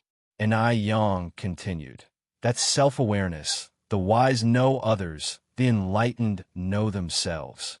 And Aiyang, I admit, your feigned weakness strategy did attract me, but you should understand the principle of quitting while you're ahead. If you keep going like this, you're only going to outrun yourself. You might even end up shooting yourself in the foot. Having said this, Mo Baichuan continued, I'm willing to give you a chance to get close to me. Whether you can seize it, that's up to you. Although my wife has to be from a prominent family, if you're willing to work hard, who knows, you might be able to reach the position you want. Although Mo Baichuan truly despised Aiyang's approach of getting close to him, he had to admit she did attract him. As long as Aiyang could mend her ways in the future, he believed he could reluctantly try to accept Aiyang. Of course, whether she could seize this opportunity was up to Ni Yang herself. Ni Yang took a deep breath and reiterated, Mo Baichuan, I'm truly with your uncle Mo Chishan, and I don't harbor any inappropriate thoughts towards you. However, you could give this opportunity to Li Xianxian. I believe she'd be overjoyed to hear about it. Chapter 332. Beautiful Rose Wall, have Western food together _5. If things go on like this, Ni Yang feels like she'd go insane. Why on earth did she go to the mountains to cut pig grass? If she hadn't cut the pig grass, she wouldn't have run into the suspicious narcissist, Mo Baichuan. Are you being jealous of Li Xianxian? Mo Baichuan narrowed his eyes.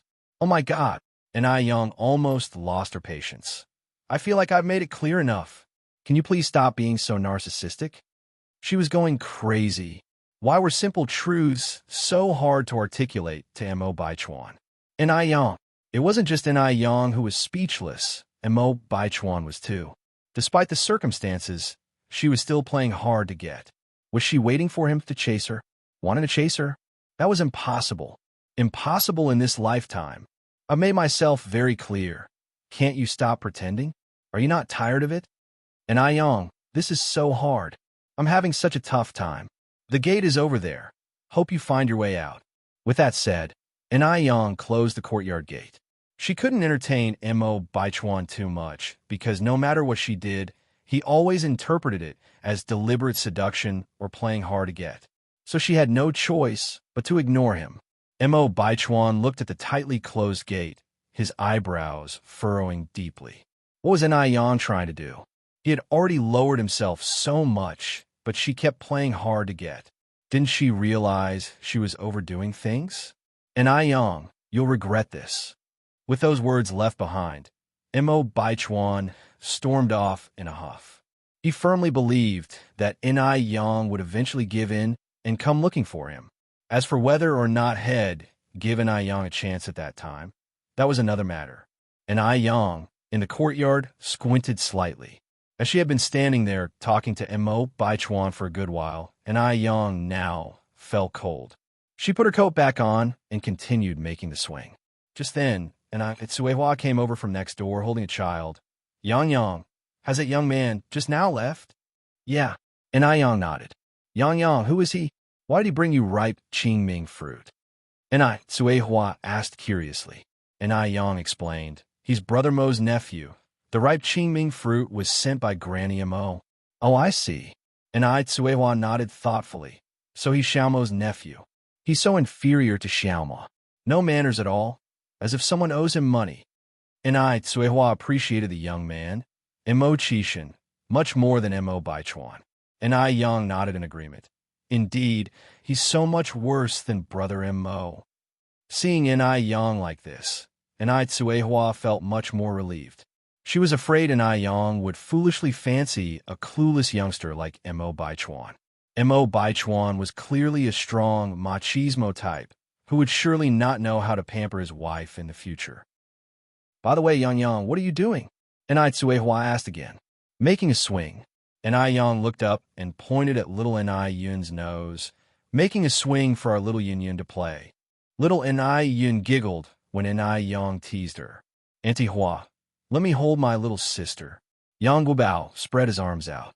Tsuehua carefully handed the baby over to Yang Guobao. Little sister, do you remember me? I'm your big brother Guobao. Little Yun looked at Yang Guobao and then started to laugh loudly. Little sister, I am your big brother Gooden. Gooden joined them from the side. The two of them played with little Yun joyfully. About 2 hours later, Yang finally finished the swing. Gooden Guobao, you two come over and give it a try. Yang called Gooden and Yang Guobao over. The two happily ran over, climbed on the swing, with Yang pushing from behind. Wow, so high. The swing is so fun. Sister Yang is so amazing. After a while, Yang Guobao and Gooden slid down from the swing and pulled Yang onto the swing. Sister Yang, hold on tight. We're going to start pushing.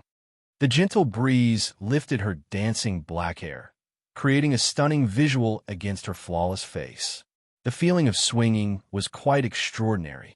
When reaching the highest point, she felt as though she was soaring, turning all her worries into a swift wind by her ear. The construction workers on the second floor making the house were all shocked when they saw this scene, especially that carpenter from before. Originally, he thought Ni Yang would need his help to make the swing. He didn't expect that Ni Yang was so capable. Chapter 333, Beautiful Rose Wall, Have Western Food Together _6. Someone just built a swing set all by themselves. If this were in ancient times, she would definitely be considered a female general. Impressive. Really impressive.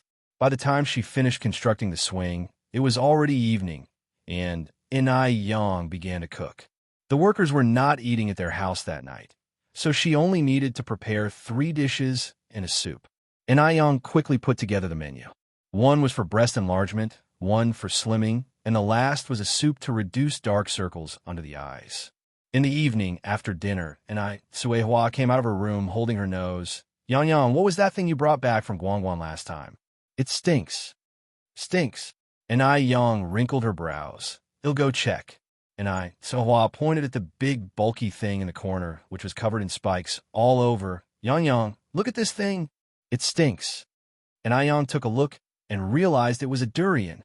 She had brought it back, unripe from Guangguan last time, and left it at home for a few days to ripen. The smell indicated it was now ripe.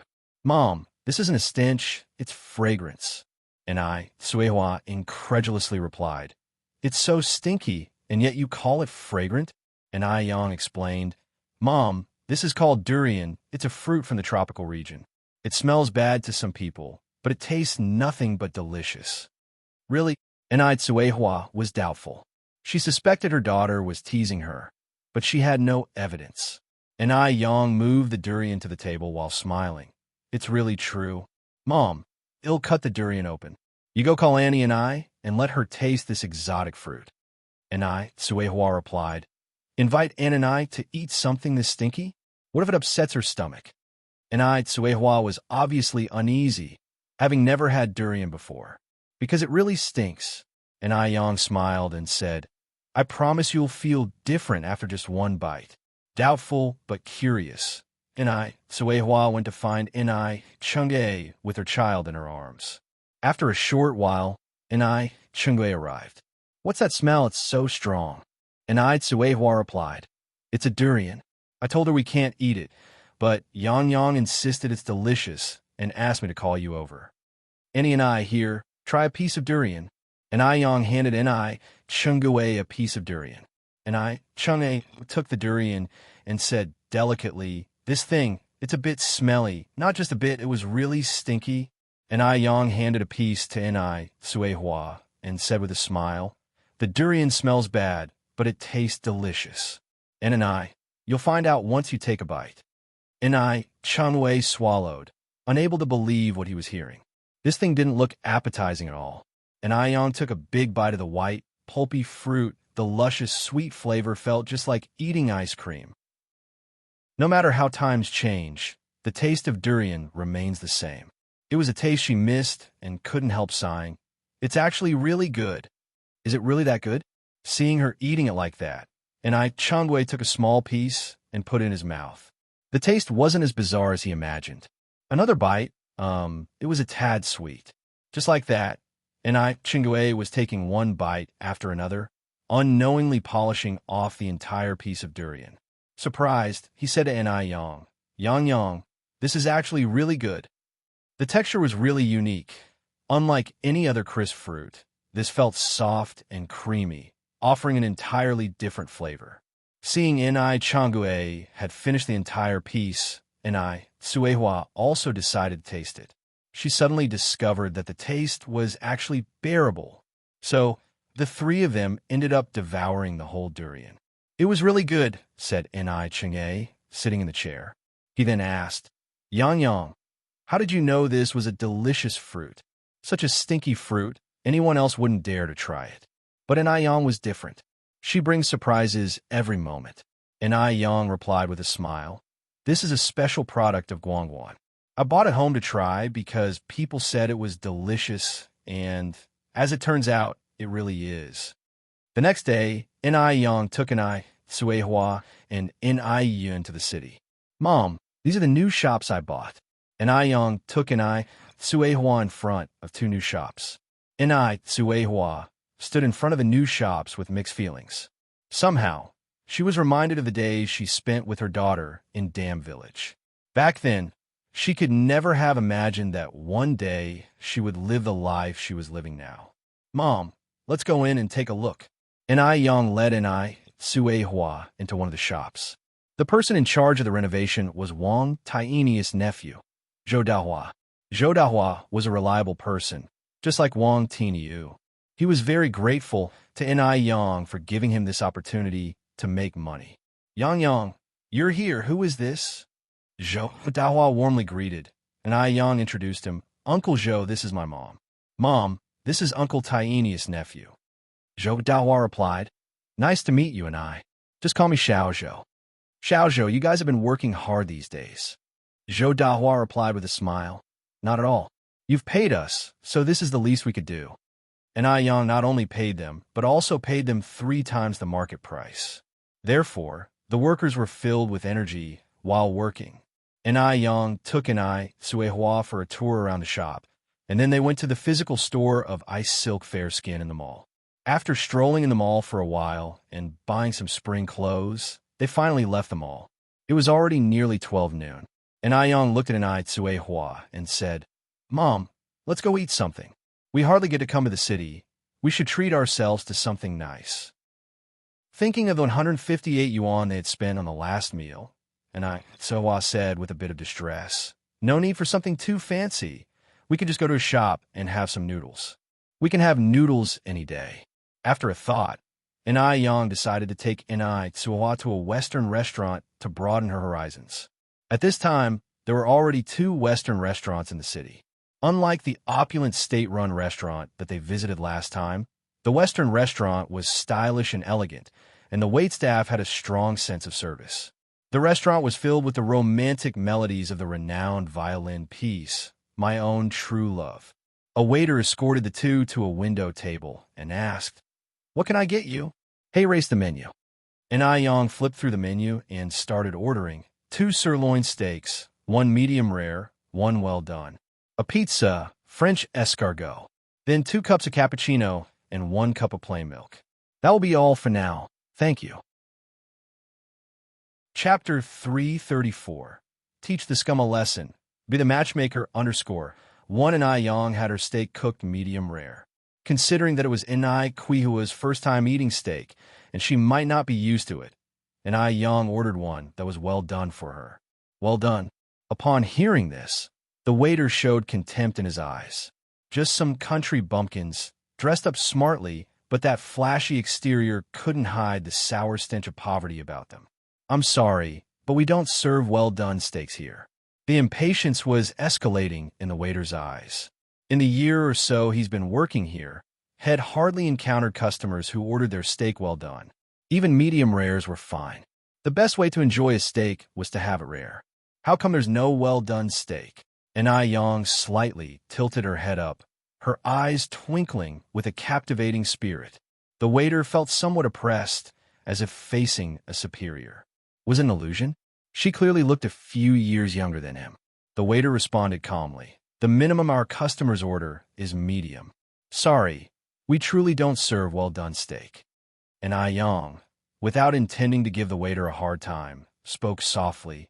Would you please let your head chef know to cook my mom's steak well done? She's not used to medium rare steak. I'm sorry. While the word sorry left the waiter's mouth, there was not a hint of remorse in his expression. We can't make a well-done steak. N.I. Yang placed down the menu, slightly furrowed her brows. You haven't conveyed the message yet. How do you know the kitchen can't prepare it? Is your steak not prepared in the kitchen? It is prepared in the kitchen. N.I. Yang ordered. Then please ask the chef to cook my mother's steak well done. Sorry, we can't. The waiter reiterated his previous statement. This is a Western restaurant. Those without qualifications and can't speak English can't truly fit in. While he was merely a waiter, his salary was much higher than that of ordinary workers. He really didn't think much of N.I. Suehua and N.I. Yang, regarding them as country bumpkins. And Ai Yang slightly furrowed her brow. Rules are dead. People are alive. Is it so difficult to convey a message to the kitchen? In your position, do your job, fulfill your duty. Have you forgotten your responsibility? If you don't want to eat, the door's right over there. She didn't need to serve them if they didn't want to eat. And Ai Yang smiled faintly, opting not to stoop to the waiter's level. I'd like to speak with your manager. The commotion quickly drew the attention of the other customers. All eyes were turned in their direction. A well-done steak was indeed rare to see. So was such a beautiful young lady. They were eager to see how Ai Yang would resolve this issue. Upon hearing this, the waiter showed no signs of fear, but instead smiled and said, "All right, just a moment. This is a Western restaurant, after all." Barring the waitstaff, all the leaders here were from F country. They didn't speak Chinese, only speaking French. Did Ai Yang plan to lodge a complaint? Could she speak French? Given her appearance, she probably couldn't even recognize all 26 English alphabets. If Ai Yang called the manager, she would only end up embarrassing herself. The waiter had seen too many people from his country embarrassed by their lack of French skills while communicating with their superiors. Thinking about this, the waiter was filled with disdain. Sure enough, a muscular man with blonde hair and blue eyes soon came over with the waiter. "Hello." The manager respectfully bowed, speaking in fluent French. Seeing the blonde, blue-eyed manager, the crowd couldn't wait to witness the drama that was about to unfold. "Oh, he's from F country." The young lady was going to fall flat on her face this time. Youths are too impulsive, always demanding to see managers when things don't go their way. If they can't make a well-done steak, just leave. Why make it so awkward? And Ai Yang didn't anticipate a foreigner from F country to show up, and was momentarily startled. The waiter's dismissive look became even more evident. He immediately spoke. "Manager, hey, race the deal. This customer is causing trouble, wanting to dine and dash." Relying on the fact that Ai Yang and the other customers didn't understand French, he started painting Ai Yang as a brazen customer seeking a free meal. At a nearby table, a middle-aged man elegantly sliced a piece of steak and said to a young man across from him, "Xiaoxiu, please help that lady out."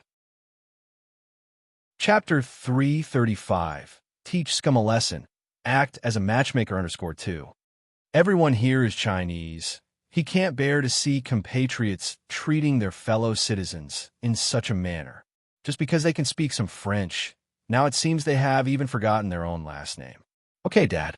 The young man nodded, picked up a napkin to wipe his mouth, and got up to walk towards Ai Yang. This young man was none other than Shangwan Su. Hood had several encounters with Ai Yang. Ai Yang had helped him once before, and now he could return the favor.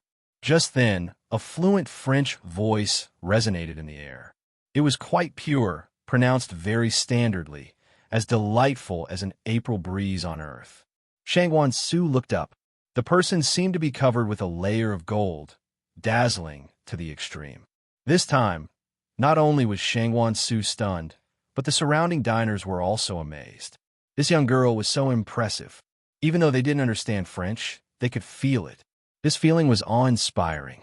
"This is what happened. Can your restaurant not make a steak medium well?"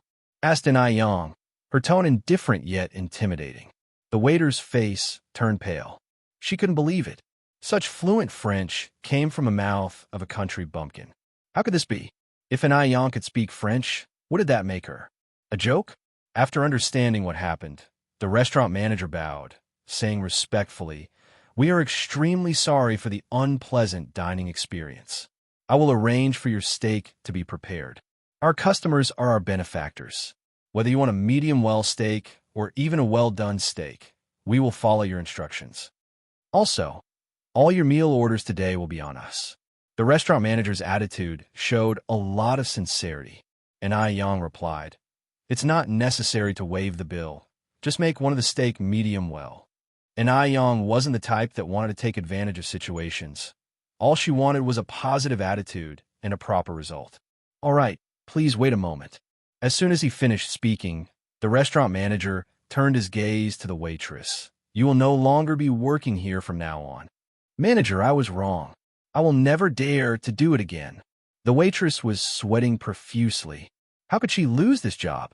She was earning 100 yuan monthly at this place. Where could she get a job that would pay her 100 yuan a month? The waiter hurriedly apologized to Ni Yang. I'm so sorry. It was unintentional. I beg you to forgive me. Please give me another chance. I truly do not want to lose this job. Ni Yang smiled faintly. Sorry, I'm just a customer. The decision to keep you or not lies with your superior, and this is beyond my control. If it had been someone else who didn't understand French, they would have been cheated today. Ni Yang isn't a saint. In her book, she only repays kindness with kindness and pay back hostility with hostility. She does not repay hostility with kindness. People must always pay a price for their words and actions. Hearing her words, the waitress' mind went blank, and she stumbled out of the restaurant, escorted by others. Shangguan Su returned to his own seat, but the surprise on his face had not completely faded. How should he put it? He really hadn't expected that Ni Yang could speak French, and she did it so well, too. Shangguan Zu's father, Shangguan Dehui, also had an admiring look in his eyes. This young girl really was an exceptional talent. Indeed, one should never judge a book by its cover. Now, they could see there are really talented and beautiful people in this world. Looking at Ni Yang in surprise, Ni Tsuehua was dumbfounded because she never knew that Ni Yang could speak another country's language. Yang, Ni Yang squeezed Ni Kuihua's hand. Mom, what I just spoke was French. Do you remember the educated youth named Ngue from our village? Yes, I do. Ni Tsuehua nodded. Ni Yang continued. My French was taught by Ngue. Indeed, there was once an educated youth named Ngue in Dam Village who had taught Ni Yang some basic French phrases. So Ni Yang's statement wasn't wrong. Oh, I see. Ni Tsuehua said with an understanding look in her eyes. Ni Yang nodded. Soon, all the dishes were served. Ni Yang picked up the pure milk for little Ni Yun to drink. Seeing the milk, little Ni Yun burst into a happy laugh. Faced with the exquisite Western meal, Ni Tsuehua seemed a bit at a loss. Chapter 336. Teach the scum a lesson. Be the matchmaker _3. Yang, why aren't there any chopsticks? Ni Yang laughed and said, Mom, this is Western cuisine. Western meals are eaten with a fork and knife. Look at me, I hold the fork in my left hand and the knife in my right hand. As she spoke, Ni Yang elegantly cut off a piece of the steak, speared it with her fork and put it in her mouth. Wait, Ni Tsuehua interrupted in surprise. What's this, Mom? Ni Yang asked, turning her gaze to Ni Tsuehua in confusion. Yang, this meat is not cooked. There's still blood dripping from it. They should take it back quickly and cook it thoroughly. Ni Yang smiled slightly and explained, this is what a medium-rare steak looks like. It's tender and juicy, and it tastes great. Ni Tsuehua expressed her confusion. How can you eat the beef that isn't fully cooked? What if it got you sick? What if you catch mad cow disease? Ni Yang responded, Mom, that's a misconception. In fact, a medium-rare steak is not only edible, but also much more flavorful and nutritious than fully cooked beef. It's like the durian we had last night. It doesn't look appetizing, but it tastes wonderful. Ni Tsuehua frowned slightly. Really? Ni Yang continued to encourage her. Why would I deceive you? Mom, try the steak on your dish. Ni Tsuehua was hesitant. No matter what, she still can't accept raw, bloody meat. The very sight of it made her skin crawl. Ni Yang reassured her, Mom, don't worry. What I ordered for you is medium well. It won't be bleeding. Ni Tsuehua finally relaxed, picked up the knife and fork, and began to cut the steak as she had seen Ni Yang do it. Ni Yang had made it look straightforward while cutting, but when Ni Tsuehua tried it, the utensils seemed to have become dulled. Ni Yang got up with a chuckle, went to Ni Kuihua's side, slightly leaned over, and gently guided her hand to teach her how to operate the knife and fork. Mom, like this and then this. After a moment, the entire steak was cut into nice little pieces. Ni Tsuehua stabbed a piece of beef and put it in her mouth. The beef was sprinkled with lemon juice and black pepper, so it didn't have a gamey taste, and it was neither tough nor chewy. The taste was indeed way better than that of the soy sauce beef and braised beef she was used to. and Ai Yang handed her a piece of steak from her dish. Mom, now try this medium rare piece. And Sui Hua hesitantly accepted it, closed her eyes, and slowly chewed it in her mouth. The taste. It wasn't bad at all, just like what Ai Yang had described. The texture was excellent, tender and juicy, and it was delightfully bouncy when she bit into it. Even though it tasted great, and Sui Hua still preferred the medium well-done beef. The idea of eating raw meat was a mental block she still hadn't been able to get over. Seeing Kui Hua's reaction, Ai Yang didn't force her and continued to teach her how to eat escargot. In Western cuisine, there's a particular way to eat escargot too. Like common people eating river snails, they can get the meat out in one slurp. But for eating escargot, there are special tools involved. Looking at the 6 big escargots in the dish, Sui Hua expressed her astonishment. Yang, why are these river snails white? It's not that Sui Hua hasn't seen escargot before. But these escargots were so big, and unlike the ones she had seen in the fields, she mistook them for river snails. Ai Yang explained, Mom, these are escargot. Hearing this, Sui Hua was completely floored. Escargot. Escargot is the term used in the local dialect for snails. Ai Yang nodded, yes, escargot. But don't worry, Mom, these are not like the wild snails. These are edible ones, and their English name is Helix pomatia. Can escargots be eaten as well? Sui Hua conveyed her doubt. Foreigners are too strange.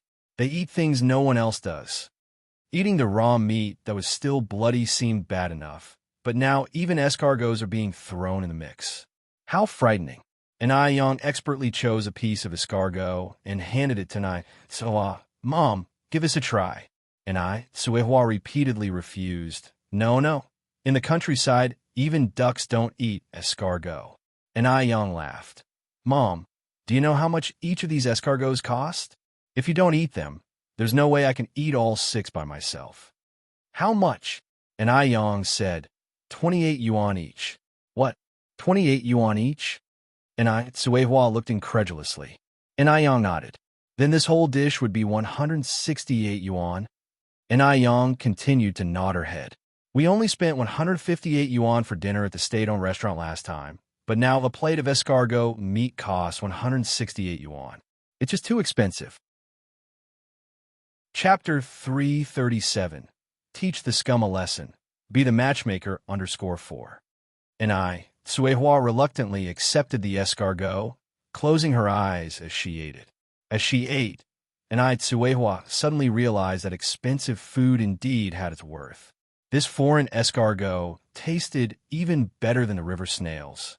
While indulging in French escargot and rich, aromatic cappuccino with a violin playing gracefully in the background, Ai Yang experienced relaxation like never before. When the pizza was delivered, Sui Hua thought it was a pancake. Ai Yang laughed as she explained it was pizza. Sui Hua uttered astonishment at her own lack of knowledge. Ai Yang said, Mom, Western food has just started to penetrate our domestic market. There are only 2 places in Beijing that serve it. It's quite normal for you not to know. Knowledge grows gradually. One can't grow fat with a single gulp. Not only does Beijing have Western food, but also Japanese food. Ai Yang thought about it and decided to take Sui Hua to try Japanese food during their next trip to the city. After dinner, as they were leaving the restaurant, Ai Yang noticed a movie theater's poster.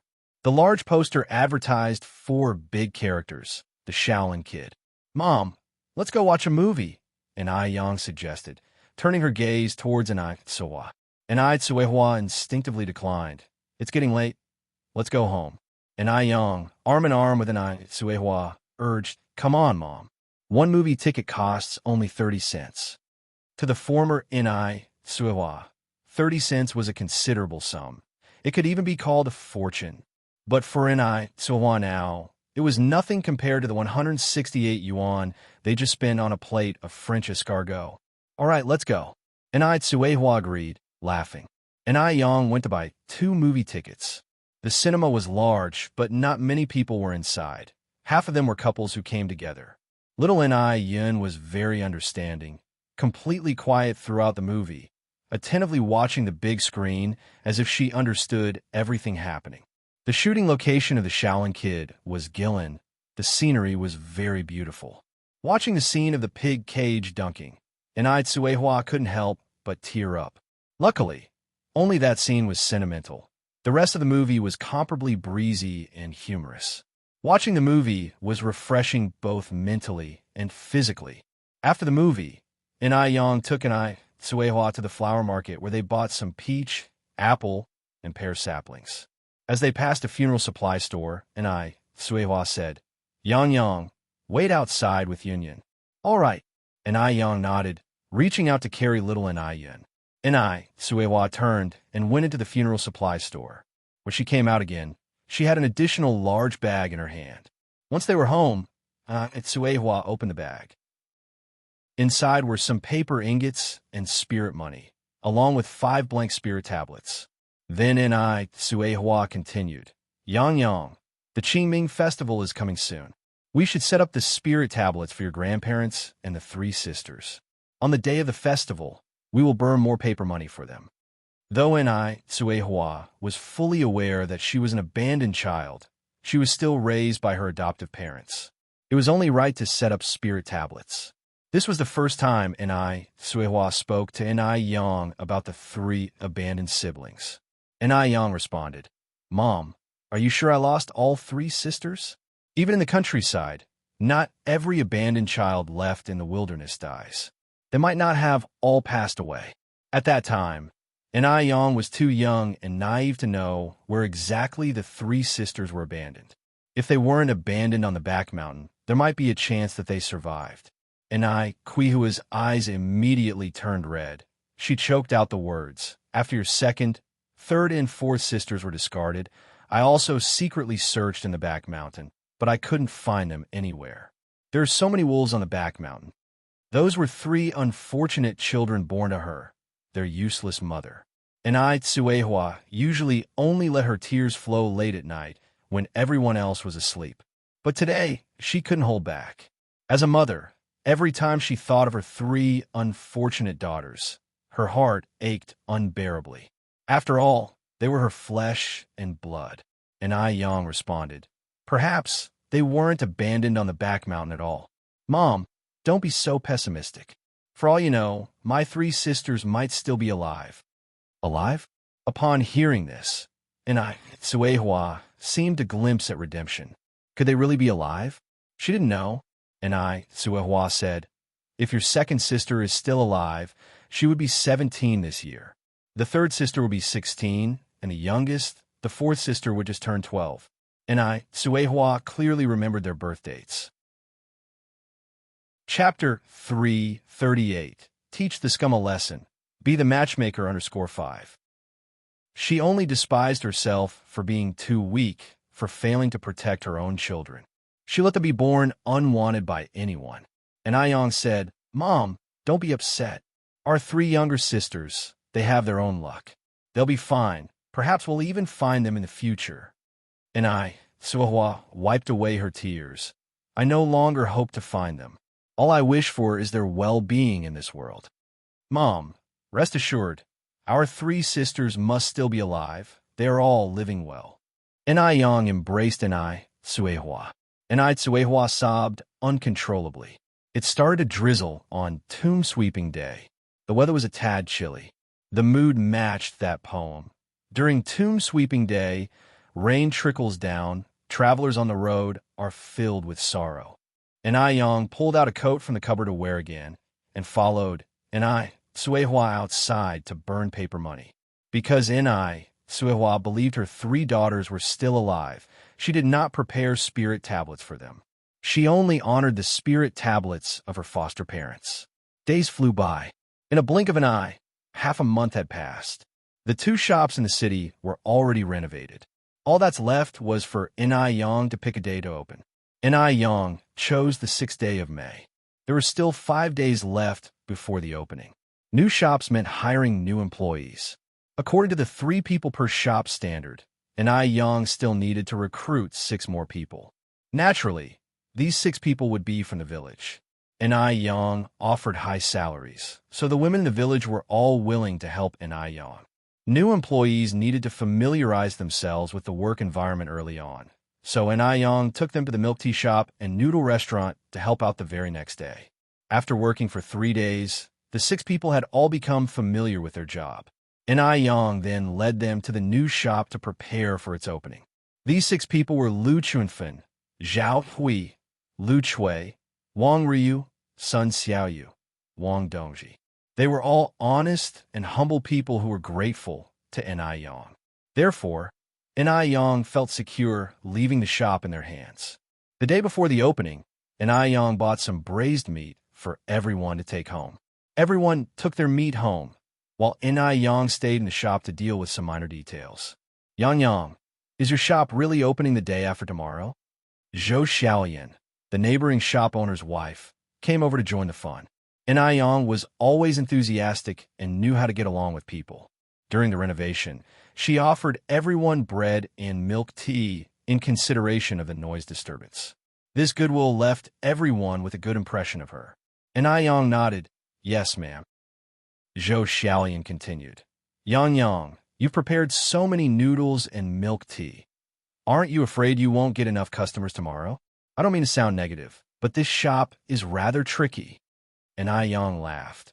Ma'am, I'm confident that I'll be able to sell everything. After all, Ai Yang didn't believe in the whole feng shui thing.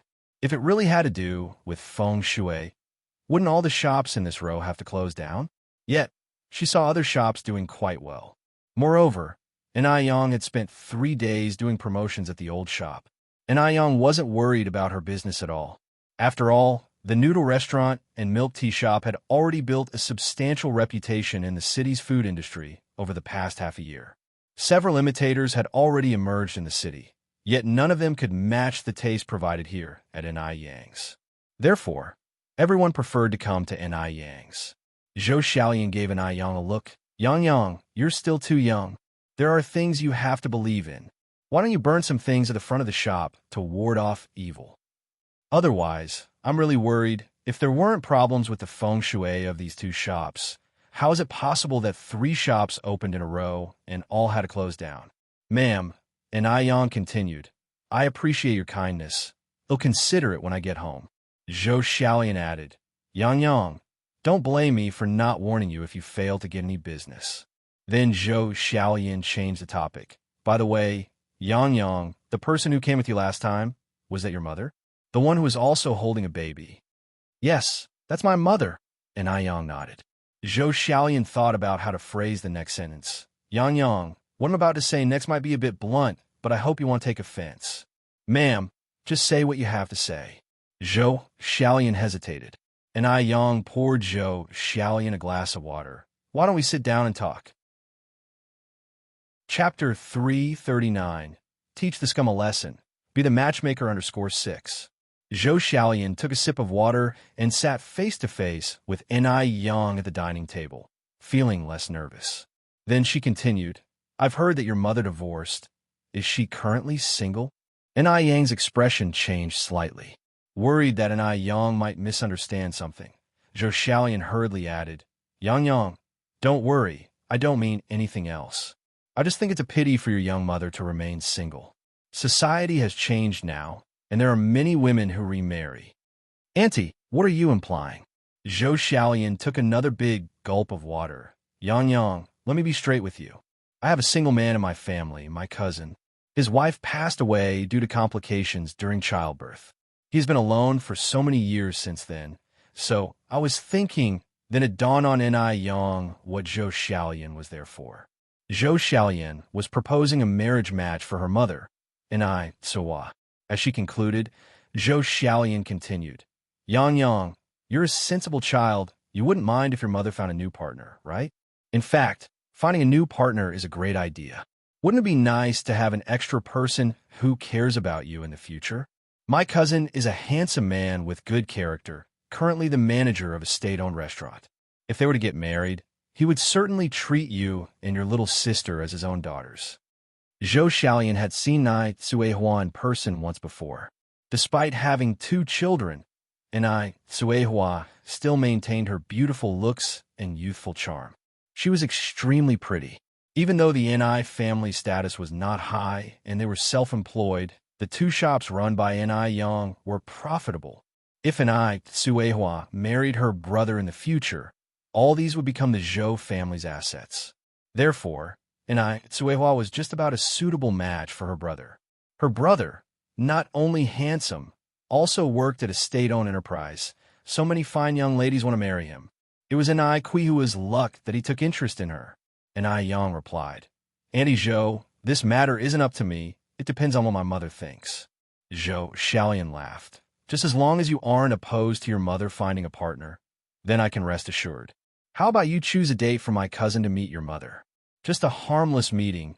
Whatever happens after doesn't matter and wouldn't affect anything. Ni Yang replied, Auntie, I need to discuss this matter with my mother when I get home.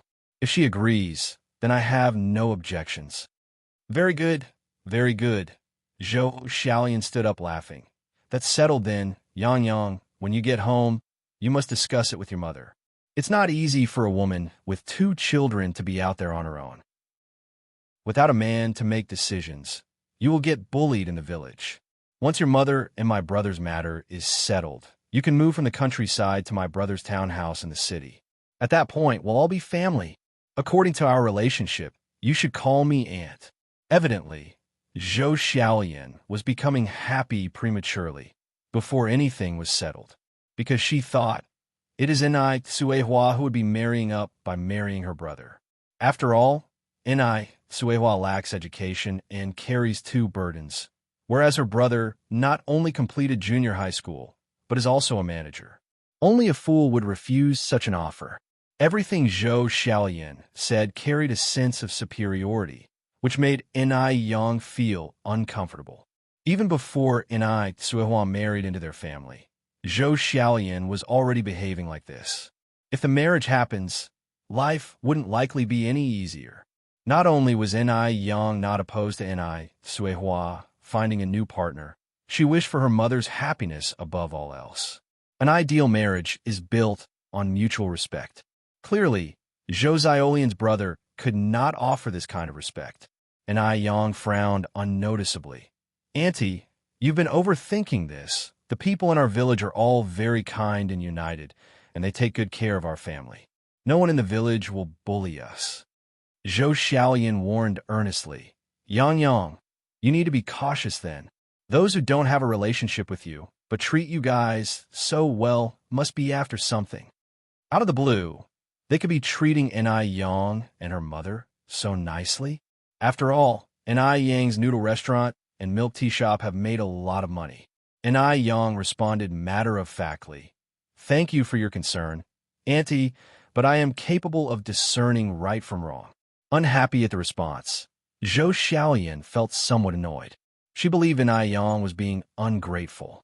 Ni Yang had this kind of attitude when she was trying to help her in good faith. If it were not for the money that will soon be owned by her brother, she would not bother to give advice. Forget it. Why should she bother about a junior's matters? Perhaps it was unintentional from Ni Yang.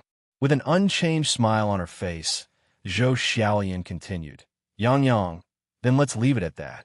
Do remember to tell your mother when you go home. I will head back now.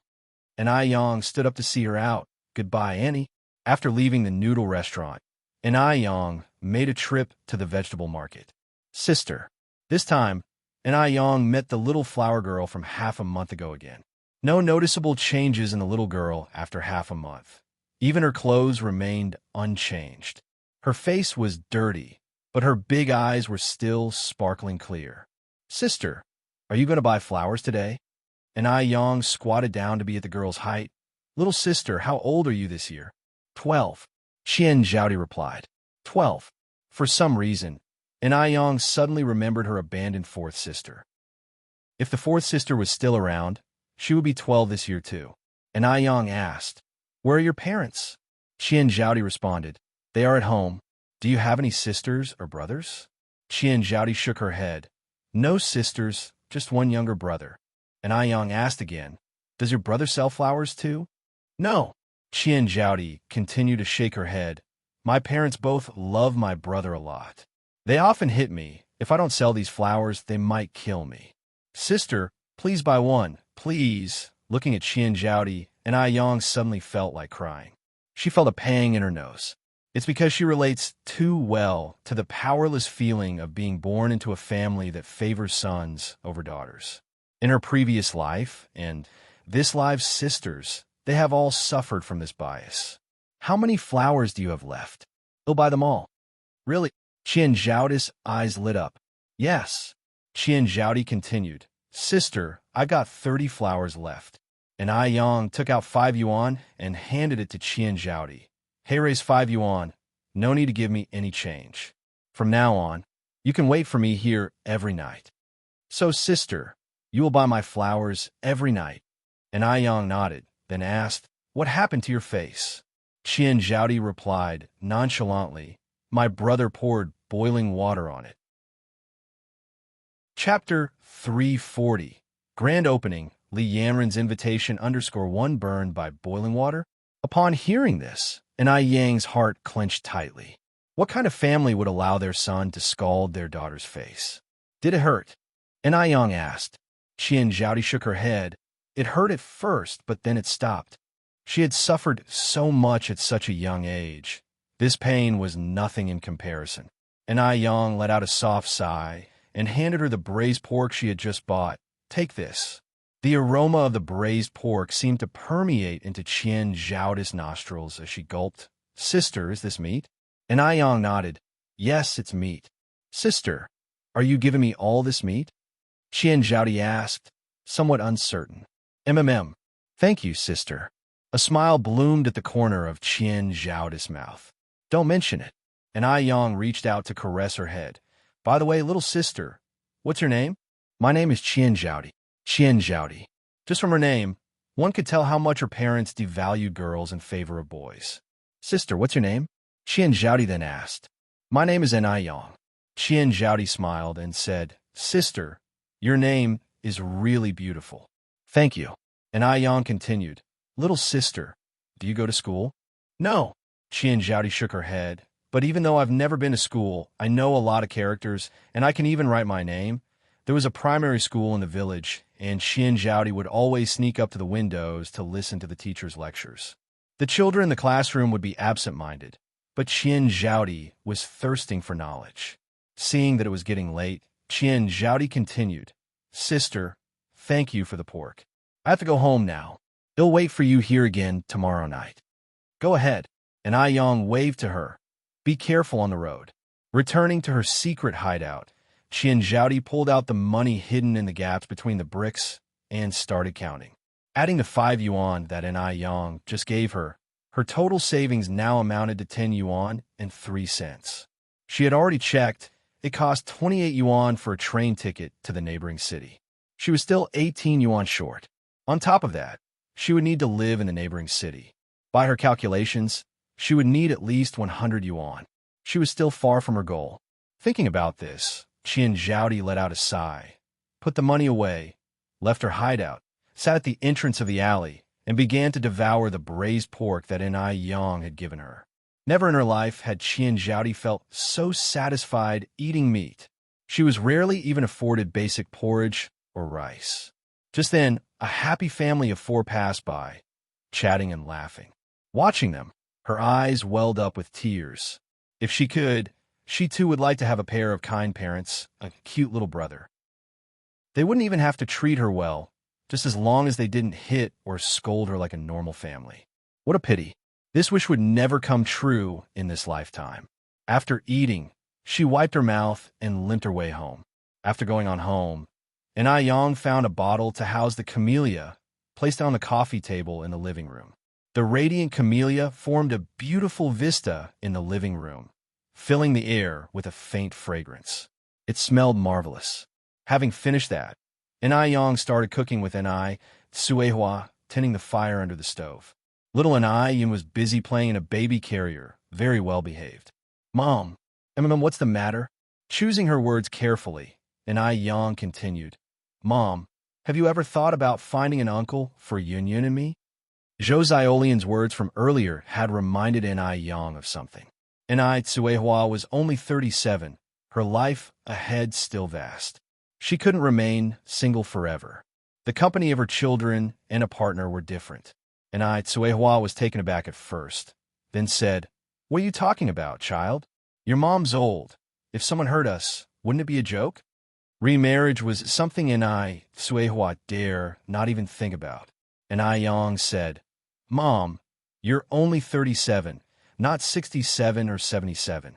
Remarrying is completely normal, right? Don't worry, I'm understanding, I'm not an unreasonable child."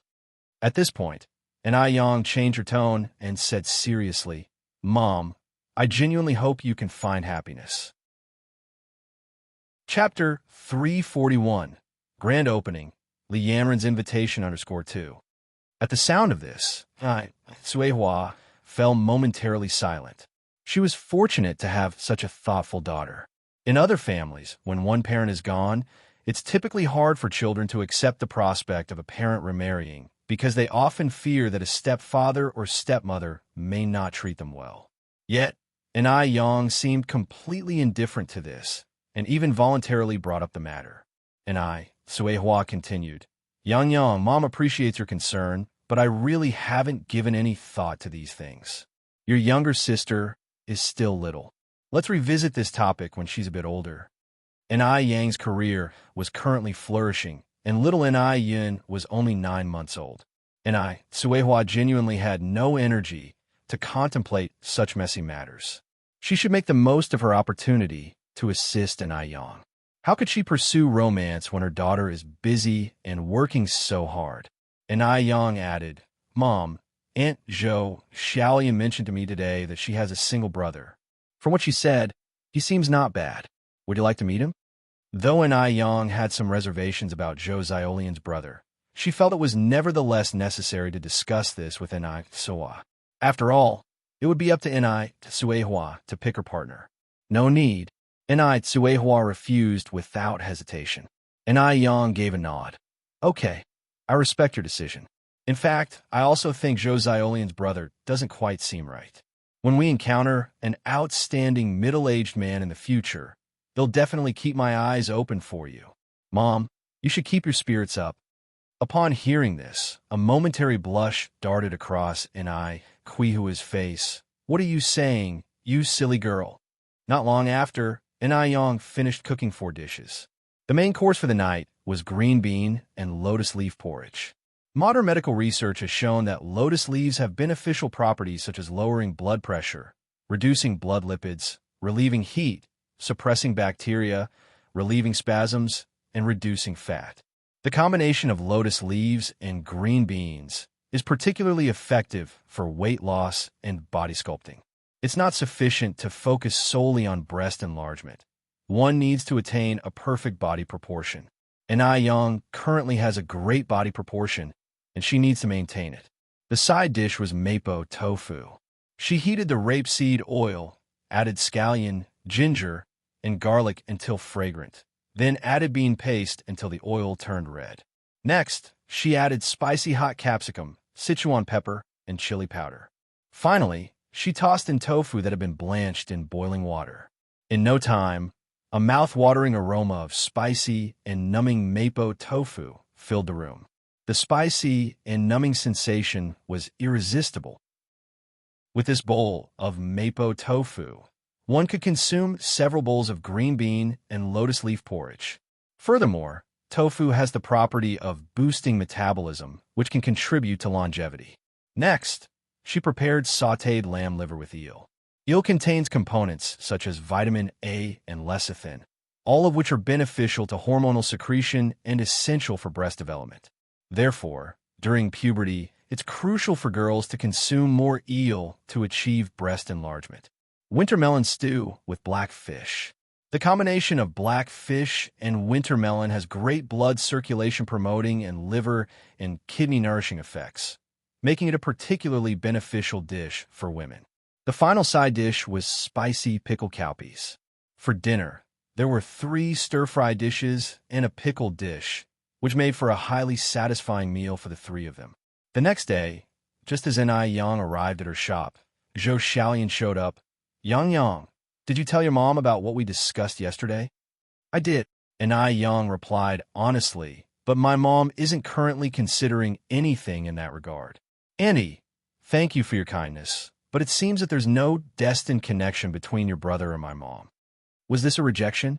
Zhou Xiaoyan looked at N.I. Yang, somewhat incredulous. With such great prospects, how could N.I. Yang refuse her brother? Could it be that N.I. Yang felt superior because she owned a few shops and looked down on her brother? What did ownership of a few shops amount to? A petty proprietor could never compare to her brother, who was a high-ranking official. Or could it be that N.I. Yang didn't tell N.I. Suehua about this at all? Yes, that must be it. This seemingly sensible girl was far more cunning than she appeared. Afraid that her mother might treat her badly after getting married, she decided to deceive them all. With a smile remaining on her face, Zhou Xiaoyan said, "All right, I understand. We'll be heading back then. Take care, Annie." The moment Zhou Xiaoyan returned to her shop, her husband, Li Yinsheng, came out to meet her. "How did it go? Did you arrange everything?" Zhou Xiaoyan shook her head. Li Yinsheng said, "I told you earlier, don't harbor unrealistic hopes. With the income her shop brings in each month, do you think she would consider your brother?" With that, Li Yinsheng showed 2 fingers to signify a monetary amount. Chapter 342, Grand Opening, Li Yanren's Invitation _3.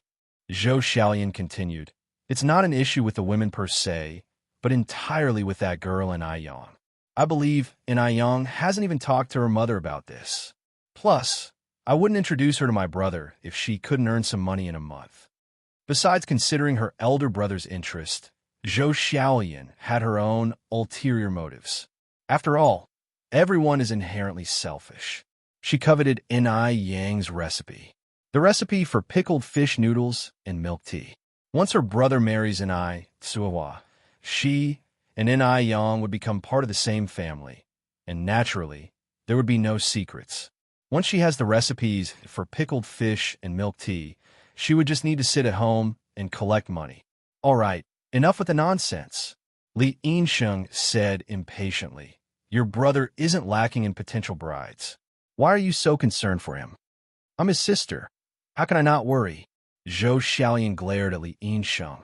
"I need to go to my mother, and you stay here and look after the shop." Li Yinsheng could only shake his head helplessly. Zhou Xiaoyan went straight back to her parents' house. Her family was well off. Both her parents were retired directors of a factory. Although her only brother was devoid of a wife, he had a good job, a dependable livelihood, a high salary, and often had some extra perks. This was why so many eligible women were willing to marry him. After hearing Zhou Xiaolian's plan, her mother, Jim Yuden, fussed. "What kind of joke is this? There are so many young ladies ready to marry your brother, and he doesn't need them. You're introducing a widow with 2 children to him. Xiaoyan, don't you care about your brother anymore?" Given that her son was accomplished, Jim Yuden, as a mother, felt proud. Moreover, they came from a family of salaried employees. How could they marry a self-employed woman? Zhou Xiaoyan smiled and said, "Mom, don't look down on self-employed people. The woman I want to introduce to my brother owns 4 shops. She earns at least 20,000 yuan a month. When combined, your dad's and brother's income is still less than what she earns in a month, isn't it? 20,000. That's over 200,000 a year." Jim Yuden was a bit shocked, but still retorted, "What does it matter how much money she earns? Our family doesn't lack money." While the Zhou family was not immensely rich, they were not short of money either. Zhou Xiaoyan continued, "With more money, future kids could study abroad. We could move to a bigger house, hire a few nannies to serve you. Doesn't that sound good?" Jim Yuden seemed slightly tempted at this. "What you said seems somewhat reasonable. What does this woman look like?" Zhou Xiaoyan responded, "Her looks leave nothing to be desired. How about you come with me tomorrow and see for yourself?" "All right." Jim Yuden nodded. Even though N.I. Yang had already declined this meeting, Zhou Xiaoyan still wouldn't give up. N.I. Yang's noodle restaurant and milk tea shop would open tomorrow, and N.I. Suehua, her mother, would certainly appear. By then, they would definitely see N.I. Suehua. Zhou Xiaoyan felt that as long as she could convince Jim Yuden, Her acquiescent brother, who always listened to his mother's words, wouldn't be a problem. As for Enai Tsuehua, she saw no obstacle there. With her brother's great conditions, only a fool would object. She didn't think Enai Tsuehua was a fool. After settling things with Ji Mutant, Zhou Xiaoyan returned home satisfied. The next day, Enai Yang went to the noodle restaurant early in the morning. Just as she arrived, she saw workers laying out red carpets and arranging flowers in front of the noodle restaurant and milk tea shop. Could it be that Mo Qishan had returned? Enai Yang raised her eyebrows slightly. Other than Mo Qishan, no one else would give her these things. Just as she thought this, Wu Daming ran over from the side. Sister Yin, oh no. Sister-in-law, you're here. Wu Daming. Enai Yang looked at the man in surprise. Wu Daming said, Sister-in-law, my sixth bro isn't in the country, so he couldn't come here in person. He asked me to bring these things. Sixth sister-in-law? This address made Enai Yang's cheeks flush slightly. You have to admit, Mo Qishan really is a qualified boyfriend. Thank you. By the way, when will brother Mo probably return? If you calculate, Mo Qishan has been out for about a month now. Wu Daming, the straight man, directly replied, Sister-in-law, do you miss my sixth bro? Enai Yang. How should she respond to that? Wu Daming continued, also, sister-in-law, I've received the sterile equipment you asked about last time. What do you want it? Chapter 343, Grand Opening, Li Yanren's Invitation _4. At this time, all of the sterile equipment was imported from abroad. Enai Yang didn't expect Wu Daming would get the goods in such a short period of time. That was quite a feat. Enai Yang thought for a moment and then said, probably around June or July. Can you temporarily store it on your end? Sure, of course. My place is big enough. Wu Daming quickly nodded and casually glanced at his wristwatch. Sister-in-law, I will have it delivered to you at the end of June. If he dared to say it was inconvenient, Mo Qishan would definitely give him a taste of hell when he got back. Enai Yang nodded. Then he'll have to trouble you. By the way, how much does this equipment cost? No trouble at all. Not at all. It's an honor for me to be of service to you, sis-in-law. This set of equipment costs a total of 2,000 yuan. All right, Wu Daming then said, Sis-in-law, while my brother isn't in Beijing, if you encounter any trouble, you can contact me at any time. Here is my number. After he said that, Wu Daming gave Enai Yang a small note. All right, thank you. Wu Daming looked at his watch and said, We're all family here, sis-in-law. You don't have to be so polite with me. If nothing else, I should go now. Mo Qishan had made it clear, under any non-urgent circumstances, he was not to spend more than 15 minutes with Enai Yang. It's already been 12 minutes. He should make his leave. Just as Wu Daming left, Li Yanran, who was holding 2 paintings, came over. Yang.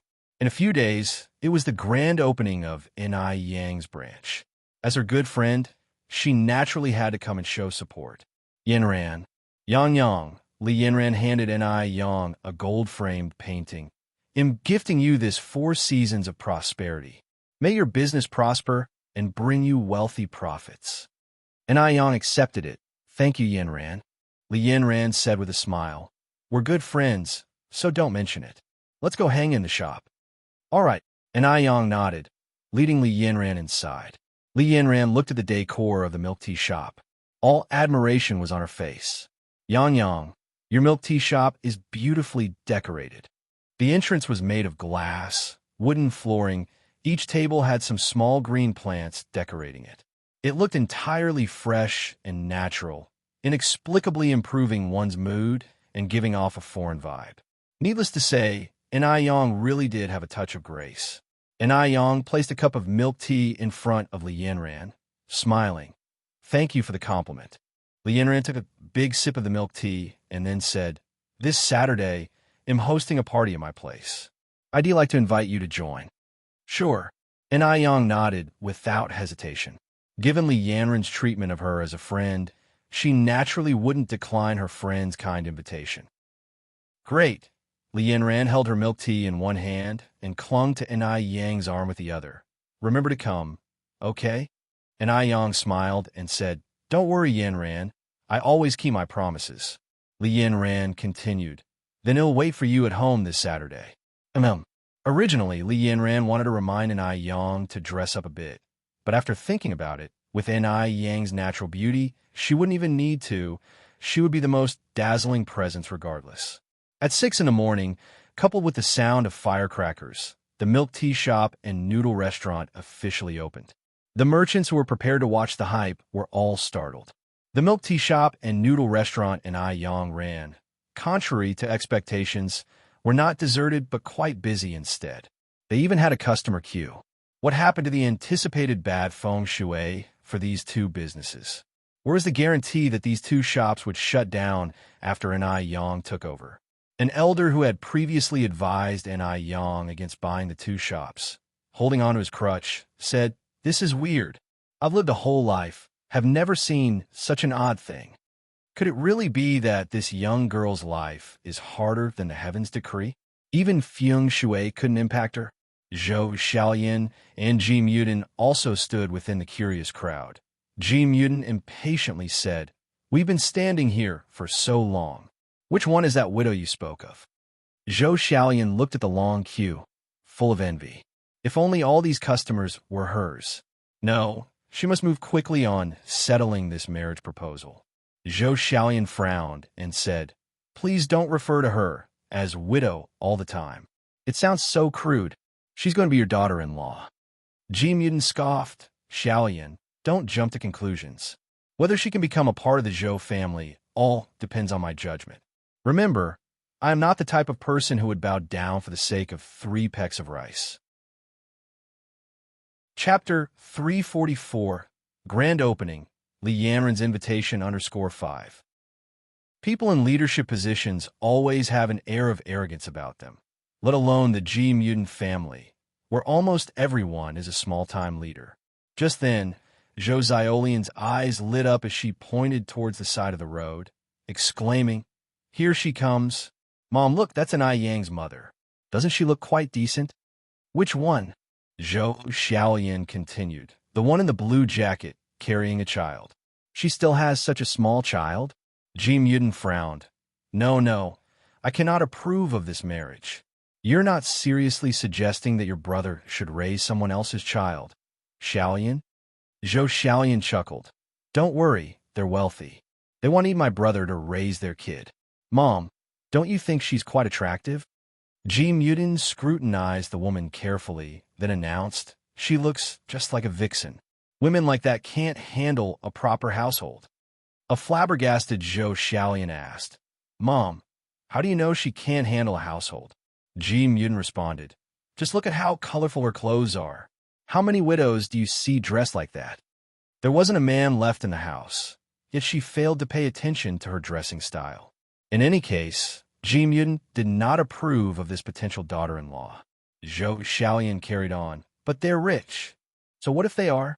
Besides, earning 20,000 yuan a month isn't much. For someone of your brother's caliber, finding a woman who earns 20,000 yuan a month is child's play."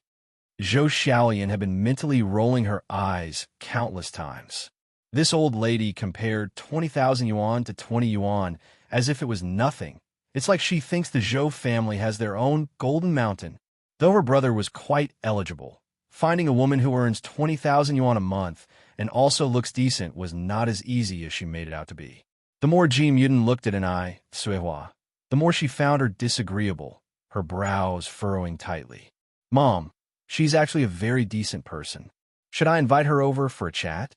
Zhou Xiaolian wasn't ready to give up yet. "Go ahead." Ji Muden eventually relented, unable to resist the allure of the 20,000 yuan. Walking up to N.I. Suihua, Zhou Xiaolian warmly greeted her. "Big sister, congratulations. Yang surely made you proud." N.I. Suihua smiled and replied, "Thank you." Zhou Xiaolian took N.I. Kuihua's arm. "Come, big sister, let's go chat over there." As N.I. Suihua neared, Ji Muden adjusted her clothes and hair, appearing ready to play the part of a mother-in-law scrutinizing her would-be daughter-in-law. For this encounter, Ji Muden had specifically chosen to wear her finest clothes, looking to outshine her potential adversary. "Big sister, this is my mother." Zhou Xiaolian brought her along to Ji Muten. While maintaining her composure, Ji Muten looked Ai Tsuehua up and down. Despite Ai Tsuehua being wealthy, the Zhou family was a working-class household, so in terms of social status, Ai Tsuehua was marrying up. "Hello, madam." Ai Tsuehua politely greeted her. "Madam?" Ji Muten subtly wrinkled her brow. Goodness, what an outdated formality. Wasn't this only used by rural people? How could the Zhou family allow such a woman to marry into their home? Like a stern school principal, Ji Muten asked, "What's your name? How old are you?" Ai Tsuehua furrowed her brows slightly. What was this old woman trying to imply? Who begins a conversation by asking such questions? With a hint of apology, Ai Tsuehua replied, "I'm sorry, but I need to return to the shop. He'll leave now." Once she finished speaking, Ai Tsuehua, cradling little Ai Yun, took her leave. Ji Muten was so enraged. She was practically hopping mad. What kind of attitude is that? Is that how she plans to treat her future mother-in-law? Giving me the cold shoulder even before she's married in. God knows what'll happen once they're married. A speechless Zhou Xiaolian replied, "Mom, you have to admit that you were out of line just now. Why did you even start off with such questions? You could have gone about it more subtly. People like her don't deserve to step through the doors of the Zhou family. Just because she has a little money, she thinks she's something special." Ji Muten had a deep disdain for the rich. Zhou Xiaolian continued, "Mom, please calm down. Things aren't as bad as you're making it out to be. Let me go talk to her. We haven't even married her into the family yet. You can start teaching her once they're married and have their certificate. Then she'll be all yours to deal with." Zhou Xiaolian caught up to Ai Tsuehua and quickly apologized. "Big sister, I'm sorry about my mother. She was a bit abrupt just now, but please don't take it to heart. Hey, Race, what's going on? You see, I have a brother." Chapter 345, Grand Opening, Li Yanren's Invitation _6. Zhou Xiaolian was afraid that Ai Yang hadn't told Ai Tsuehua about the matter, so she explained it all over again, and specially boasted about how capable her brother was, and that they were all from working families. Ai Tsuehua replied, "Big sister, thank you for your kindness. But I was born a peasant woman. I'm afraid I'm not match for your brother. Besides, I have no plans to remarry right now." Zhou Xiaolian didn't get the rejection in Ai Kuihua's words, and hastily said, "You are a match, a perfect match. As the old saying goes, when marrying, marry a virtuous wife.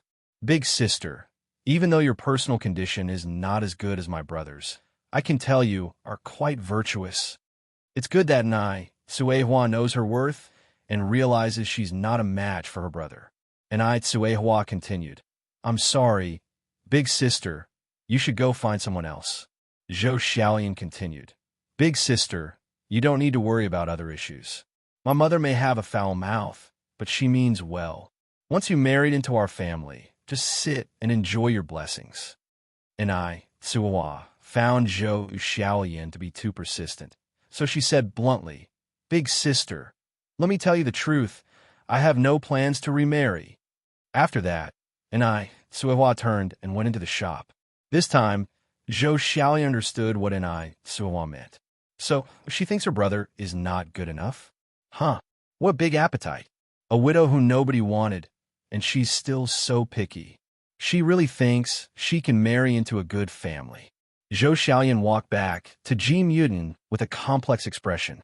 Ji Muten said, "Xiaolian, let me make it clear to you. Firstly, I absolutely will not coax her. Secondly, I must make her apologize for her attitude just now. Otherwise, she can forget about marrying into our Zhou family in this lifetime." Zhou Xiaolian was also furious. She retorted, "You don't allow her to marry in our family? She might not even want our family." "What?" Ji Muten widened her eyes in disbelief. "She's picky about our family? Does she know what a working family is?" Zhou Xiaolian sighed. "Mother, it's not about whether you accept her or not now. Forget it. No use talking more. Anyway, there's absolutely no hope for this matter." Ji Muten was furious upon hearing that Ai Tsuehua didn't fancy her son. "I was the one who didn't fancy her first. Just a widow, Can't my son find whatever kind of girl he wants? I'm sure that woman is just pretending she doesn't like us, because she's afraid of losing face. G.E. Mutin muttered angrily. She almost cursed his ancestors. Just then, Zhou Xiaolian saw something. Mother, isn't that my aunt? In the distance, a young man and a woman were helping an older woman with white hair towards N.I. Yang's noodle restaurant. Ji Mutin immediately stopped muttering and looked over. It is your aunt. Let's go over and say hello. Ji Mutin changed her condescending attitude and became overly kind and affable as she walked to the trio. Ah, isn't this my little aunt? What brings you here? Xiaolian shop is just nearby. I hope you, Xiaoxiu, and Cici can come and sit. Zhou Xiaolian followed behind her and said, Aunt, I haven't seen you for years, and Xiaoxiu and Cici too. Since you're here today, you must dine at my place before you leave. With the mother and daughter being so enthusiastic, everyone could tell that this old lady was not an ordinary person. In fact, the old lady was indeed extraordinary. This old lady was the mother of Shangwan Dehui and the grandmother of Shangwan Su and Shangwan Shi. The Shangwan family was just like the Mo family. Both were prestigious families that had stood for centuries. Shangwan's old lady squinted slightly.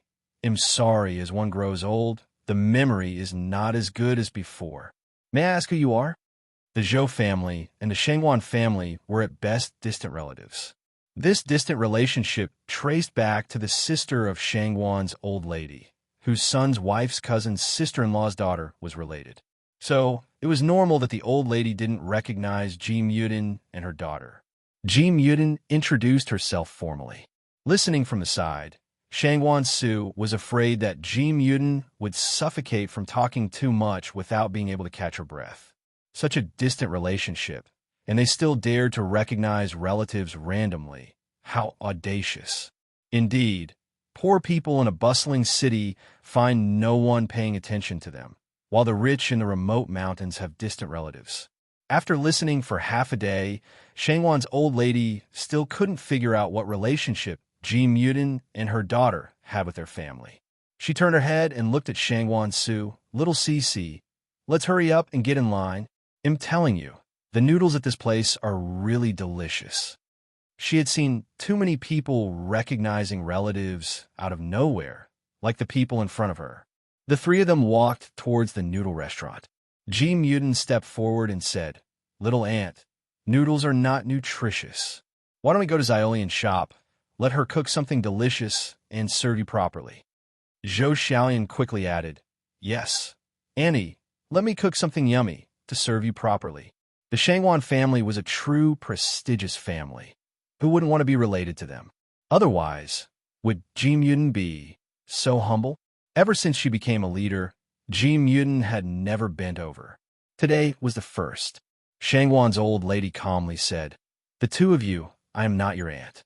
I do not know you. Please do not follow us anymore. After saying that, the three of them went directly into the noodle restaurant and started lining up. Ji Mutin sighed. The old lady of such a big family is indeed different.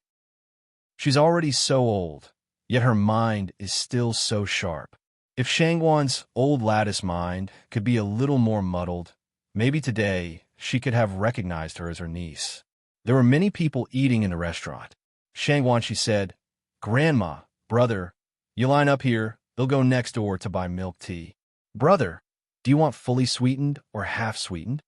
Shangwan Su didn't understand what full or half sweet meant for a moment. Shangwan, she explained, you like it sweeter or milder? Shangwan Su said, half sweetened is fine. Cici, I want a sweeter one. Shangwan's old lady looked at Shangwan Shi pitifully. Shangwan, she was quite determined. Grandma, doctor, he said you have to eat less sweet. Chapter 346. The lovely Mrs. Shangwan heavily mistreats the family of Qian Zhaodian. Why can't I eat sweets anymore? Elderly Madame Shangwan became worried as soon as she heard she couldn't have sweets anymore.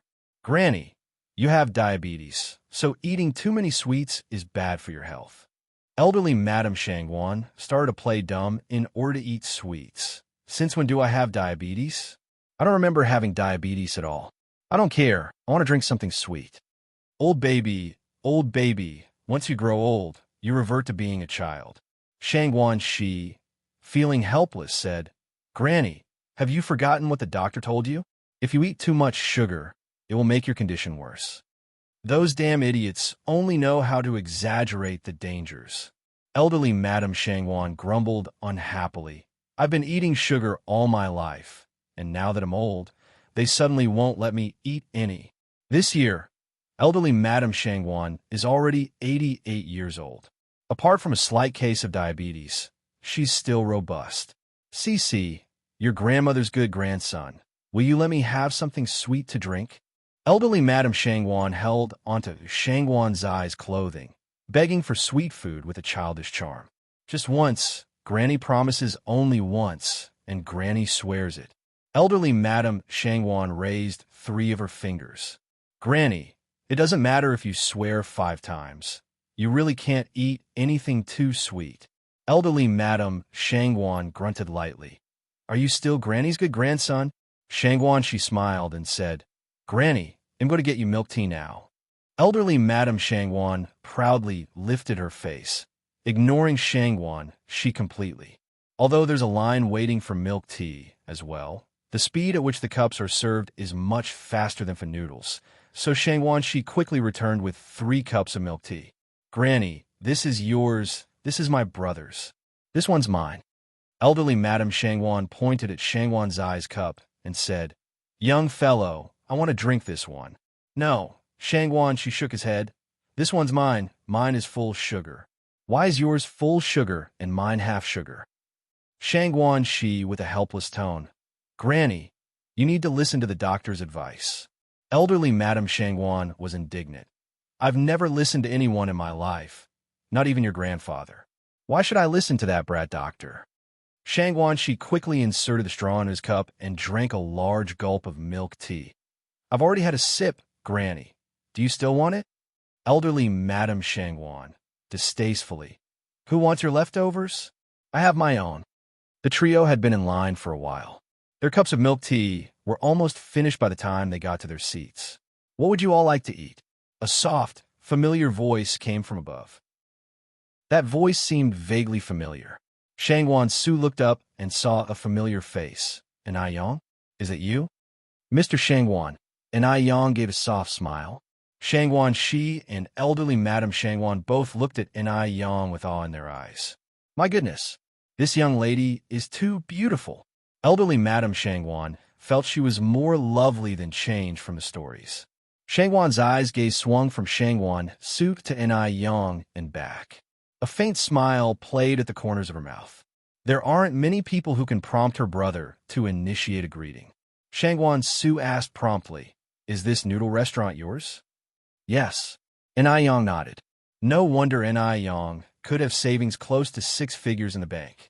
Shangguan Su then ordered, what, like 2 bowls of pickled vegetable noodles and 1 bowl of beef noodles, along with a plate of Kanto stew. The beef noodles and Kanto stew are both new items on the menu. An Ai Yang nodded, okay. Elderly Madame Shangguan looked at An Ai Yang, then spoke gently.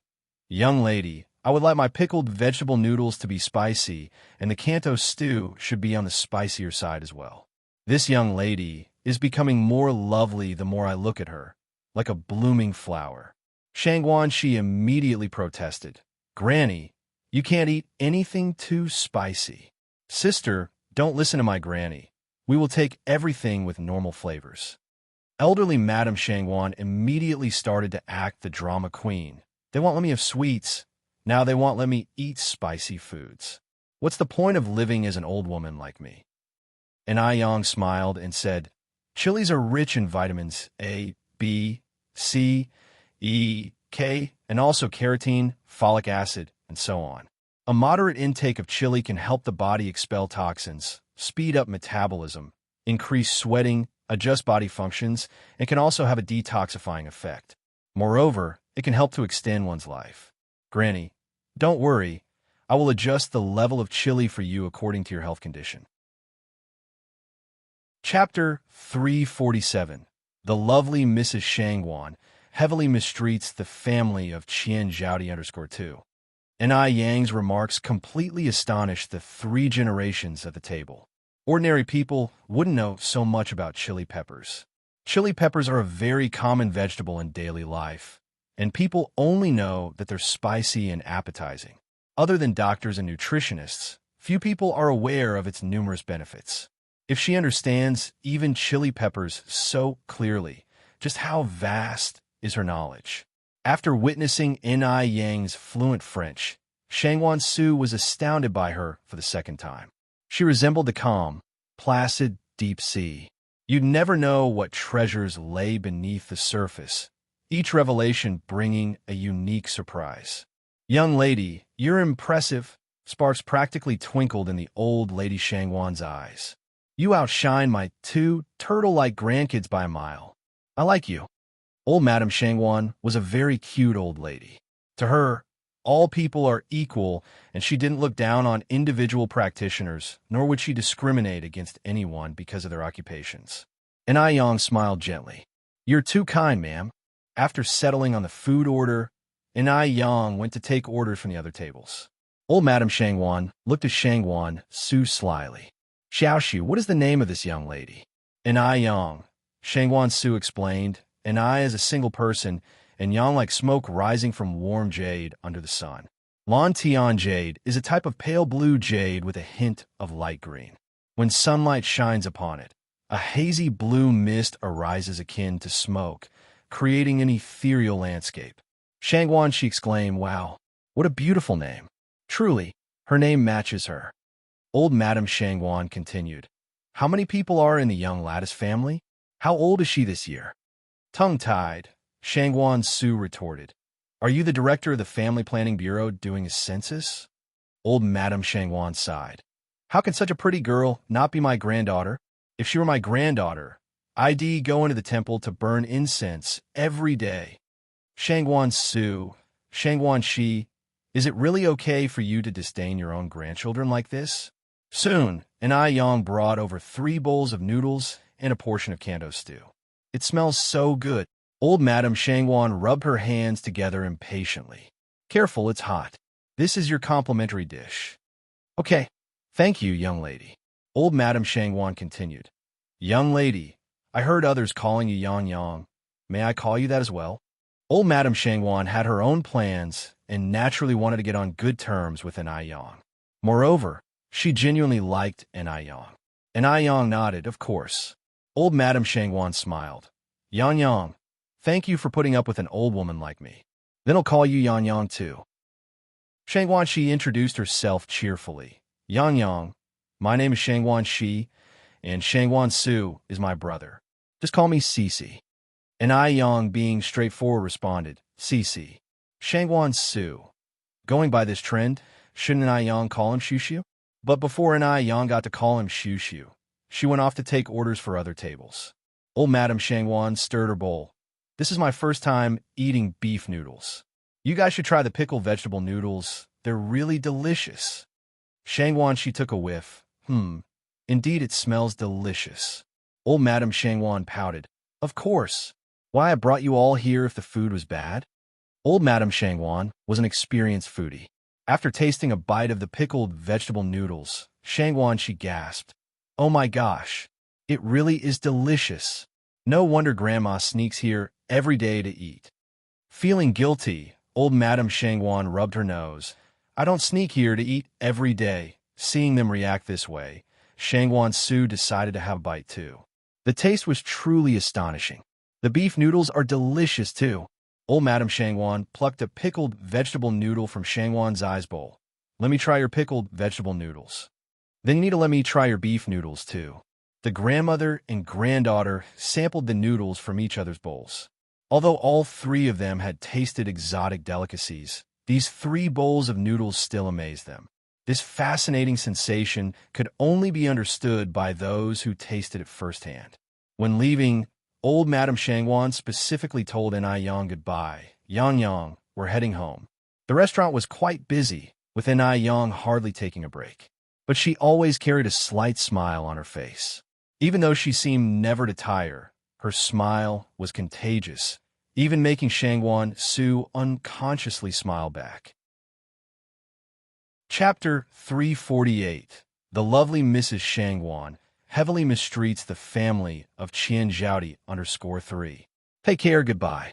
And Ai Yang saw the trio to the door. Goodbye, Yang Yang. Shangwan she waved at an Ai Yang. Goodbye.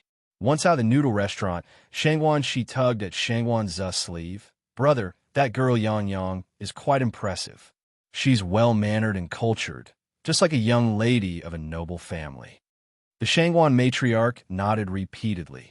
Indeed, she is quite impressive. You need to put in effort, Xiao Xiu. The grandmother also made a cute cheering gesture. Shangwan Su replied, Grandmother, what are you thinking? The matriarch glanced at him. What am I thinking? Of course, in considering my future granddaughter-in-law. Shangwan Su was speechless. Grandmother, you're thinking too much. Perhaps. The matriarch nodded in agreement. There's no way a beautiful girl like Yang Yang would be interested in you. She's not blind. When one gets old, it's easier to let the mind wander. Shangwan Su, I really am your grandson. Indeed, the matriarch proudly replied. If you weren't my grandson, you wouldn't have the privilege of my criticism. Shangwan Su, Shangwan, she chuckled. Brother, seriously, you have to try harder. Yang Yang is exceptional. She must have a lot of suitors. Shangwan Su replied, We are just friends, and I don't have any other intentions. Really? Shangwan she arched an eyebrow. Really? Shangwan Su responded earnestly. The Shangwan grandmother sighed. Even if you had other intentions, Yang Yang wouldn't be interested in you. If I were Yang Yang, I wouldn't be interested in you either. I would look for someone tall, handsome, and rich. Someone more handsome than Tony Leung Chiu Wai. At this time, the 1984 version of Dear Cauldron, starring Tony Leung Chiu Wai, had just come out. The show was a hit and gained a group of dedicated fans, and the Shangwan matriarch was one of them. Shangwan Su. This is really my grandmother. After the noodle restaurant closed for the night, Ai Yang went to the vegetable market. As soon as she got to the market, she saw Zhaodi holding a bright red camellia flower and looking around expectantly. Zhaodi, Sister Ai Yang. When she saw Ai Yang, Zhaodi's eyes gleamed with delight. In the dark, bleak days, Ai Yang had become her only salvation, her only light, illuminating her path forward. Zhaodi, this is for you. Ai Yang handed her a prepared lunchbox. Thank you, sis. You're welcome. Ai Yang patted her on the head and took 5 yuan out from her pocket. This is for your expenses today. Zhaodi took the money and hesitated a bit before saying, Sister Ai Yang, you don't have to give me 5 yuan every day. Ai Yang smiled subtly. It's fine, take it.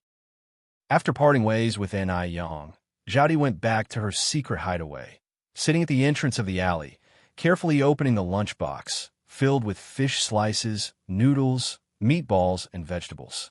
Zhaodi took a bite of the noodles and narrowed her eyes in content. So delicious. She had never eaten such delicious noodles in her life. After finishing the noodles and hiding the money, Zhaodi headed home, hobbling. When she got home, Qian Shengqian, Zhao Xiaoxi, and Qian Wankai had already had dinner, leaving her a bowl of cold rice soup. Zhaodi gulped down the soup and went back to her room. It was more of a pigsty than a room, with a faint smell of stench still lingering in the air. Zhaodi didn't mind. She reached under the bed and pulled out a peach pit. The pit was small and red, and one side already had a small notch from being rubbed against the ground. Zhaodi took the pit and began rubbing the other side on the ground. If she could smooth the other side, the pit could be shaped like a small vegetable basket. Just then, the door was kicked harshly open. Before Zhaodi could react, her hair was roughly grabbed. Qian Shengqian dragged Zhaodi outside. You little beast, you're getting bold now. Even learned to steal money. Dad, I did not steal any money. Dare to argue, do you? Zhao Xiaoxi approached with a rolling pin, striking Zhaodi's back forcefully. Qian Shengqian also ridiculed Zhaodi with punches and kicks. The couple was ruthless, showing no mercy. You little slut, how dare you steal my money? Do you want to die? This will teach you to steal. This will teach you. Chapter 349. The lovely Mrs. Shangwan heavily mistreats the family of Qian Zhaodi _4. Qian Zhaodi cried out, I didn't steal the money, I didn't. But Qian Shengxian and Zhao Xiaoxi didn't give her any chance to explain. In no time, they had beaten Qian Zhaodi until she was black and blue. While feasting on a large chicken thigh, Qian Wankai clapped and cheered. It's her who stole. Beat up this money-wasting brat to death. So, it wasn't you who stole? Zhao Xiaoxi spoke cruelly. Then where's my money? Was it stolen by a ghost? You little parasite, they'll beat you to death today. Qian Zhaodi's heart-wrenching cries attracted the neighbors. What on earth did the child do wrong to deserve such a beating from you? If you keep beating her like this, someone might end up dead. The person speaking was an old woman with white hair. Grandma Gu. Qian Zhaodi hid behind Grandma Gu in fear. Zhao Xiaoxi stood with her hands on her hips. You think we want to hit her? This little parasite. She's even learned how to steal money now. I didn't, Grandma Gu, I didn't. Qian Zhaodi shook her head, her face streaming with tears. Good child, Grandma believes you. Grandma Gu wiped the tears from Qian Zhaodi's face and continued. Shengxian, Xiaoxi, listen to my advice. You must do good deeds to have good outcomes. If you are unwilling to keep Zhaodi, you can give her to me to raise. You want to raise her? Give me money, Qian Shengxian said. How much do you want? Grandma Gu replied. Qian Shengxian said, by the standard of 1,000 yuan per year for 12 years, you should give me 12,000 yuan. 12,000? At that time, a farmer's annual income was just over 100. 12,000 was astronomically high. Qian Shengxian was simply asking for an exorbitant amount. Qian Shengxian continued, if you don't have the money, stay out of my family's business. Even if a life is lost, it's my own family matter, none of your business. You little parasite, come here. He was Qian Zhaodi's father. Even if he killed Qian Zhaodi, no one could do anything to him. Qian Shengxian dragged Qian Zhaodi into the house and shut the door to continue beating her. Desolate, howling noises kept coming from inside the house. Oh, what a sin! Grandma Gu sighed and shook her head. The couple kept beating Zhaodi for a whole 20 minutes, only stopping when she passed out. Qian Wankai walked over and kicked Qian Zhaodi. Mom, has this money waster died yet? Just then, a large renminbi bill fell out of Qian Wankai's pocket. Qian Wankai's eyes widened in shock. Zhao Xiaoxi picked up the bill, surprised. Isn't this the 10 yuan I lost? Wankai, how did it end up with you? As she suspected the money was stolen by Qian Zhaodi, Zhao Xiaoxi put a mark on each bill. So, she recognized at a glance that it was her money. Qian Wankai immediately burst into tears. He was very wronged. Qian Shengxian said, why are you angry at our son? Is it just about 10 yuan? Zhao Xiaoxi bent down to pick up Qian Wankai, soothing him. Wankai, I'm sorry. Mom didn't mean it. Don't cry. If you want money, you can ask Mom. Why did you have to steal it? The couple took their son back to their bedroom without even taking a second glance at Qian Zhaodi, who lay unconscious on the floor. Even though Qian Zhaodi had fainted, she continued to tightly grip the peach pit in her hand. After Ni Yang returned, she began studying the burn ointment. She had observed carefully, although Qian Zhaodi's burns looked terrifying, they were not very severe. Moreover, Qian Zhaodi was still young. As long as she used the medicine in time, she would recover completely. In fact, Ni Yang had started developing the burn ointment the first time she saw Qian Zhaodi. It just lacked a few steps to complete. The next day, Ni Yang found Qian Zhaodi holding a camellia flower at the entrance of the market, as usual. But unlike usual, Qian Zhaodi was covered in wounds today. Zhaodi, what happened to you? Ni Yang got a shock. It's nothing. Qian Zhaodi gave a slight smile. My parents did this. Ni Yang frowned slightly. Why would they hit you? They were too harsh. Qian Zhaodi nonchalantly said, I'm used to it, sister. You don't need to be surprised. Ni Yang held Qian Zhaodi's hand. Come with me to my shop. They'll apply ointment for you. Child abuse is a crime. They'll take you to the police. Chapter 350. The lovely Mrs. Shangwan heavily mistreats the family of Qian Zhaodi _5. No need. Qian Zhaodi shook her head. It's not hurting anymore. Calling the police? That would be useless. As long as she lived in this house, She would never be able to escape this fate. The neighbors had tried to help by calling the police before. But after the police detained Qian Shengqian, the abuse she received escalated. Since then, no one dared to help her call the police anymore. Sister, if you really want to help me, there is something I want to ask of you. Qian Zhaodi lifted her gaze towards An Yang, hesitating to continue. An Yang said, Zhaodi, don't be afraid. Just speak openly. As long as it's something I can assist with, it'll definitely help. Qian Zhaodi hesitated for a moment and then said, Sister, could you lend me some money? An Yang asked, How much do you need? I need to borrow 100 yuan. Is that okay? When she said this, Qian Zhaodi's voice gradually lowered. 100 yuan was not a small sum. Would An Yang lend it to her, who was only 12 years old? It seemed unlikely, right? Qian Zhaodi bit her lip. An Yang reached in her pocket and said, I have 235 yuan left here. You can take it all. Before going to the vegetable market, An Yang had put away all the day's profit, leaving just 261 yuan for spending. She had just spent 26 yuan on groceries, so she had 235 yuan left. Although she didn't know what Qian Zhaodi needed the money for, she knew that Qian Zhaodi must desperately need this money. Otherwise, she would not have asked for it. Moreover, Qian Zhaodi and An Yang shared the same fate. Seeing Qian Zhaodi reminded An Yang of her own past. She couldn't bear to reject her. Qian Zhaodi clutched the 230 yuan tightly in her hand, swallowing hard before saying, Sister, thank you. An Yang then handed over the bag of noodles to Qian Zhaodi. Zhaodi, here's some noodles. There's also a tube of burn ointment in the bag. Apply it on your scars before you sleep every night. It's good for your burns. Thank you, sister. Qian Zhaodi's eyes reddened instantly. She wanted to hug An Yang, but her clothes were dirty and tattered, and she was afraid of dirtying An Yang's clothes. As if reading Qian Zhaodi's mind, An Yang reached out to hug her. You're welcome, Zhaodi. If you ever run into any trouble, just tell me directly. Qian Zhaodi held her head against An Yang's shoulder, sobbing softly. For many years to come, she would never forget this moment. Don't cry anymore. An Yang caressed her head, whispering to comfort her. The next afternoon, when An Yang saw Qian Zhaodi again, her bruises had faded considerably, looking less terrifying than the day before. As before, An Yang brought noodles for Qian Zhaodi and also bought flowers. Watching An Yang's retreating figure, deeply, Qian Zhaodi bowed. Her eyes filled with unspoken emotions. Sister, thank you.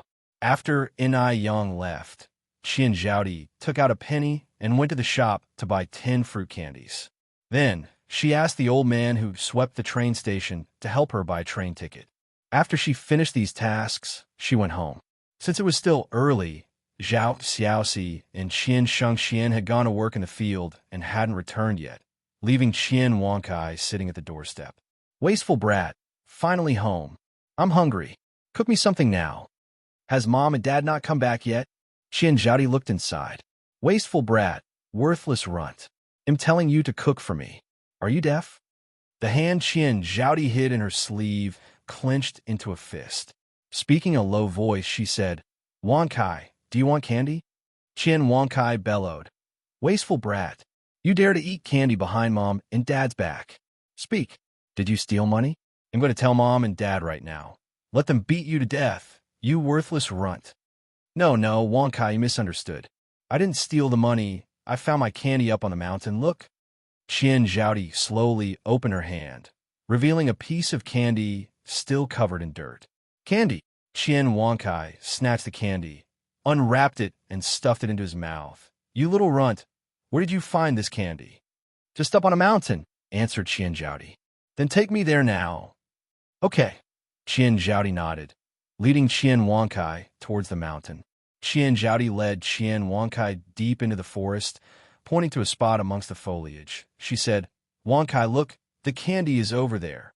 Fearing that Qian Zhaodi would snatch the candies, Qian Wankai immediately dashed over to pick them up.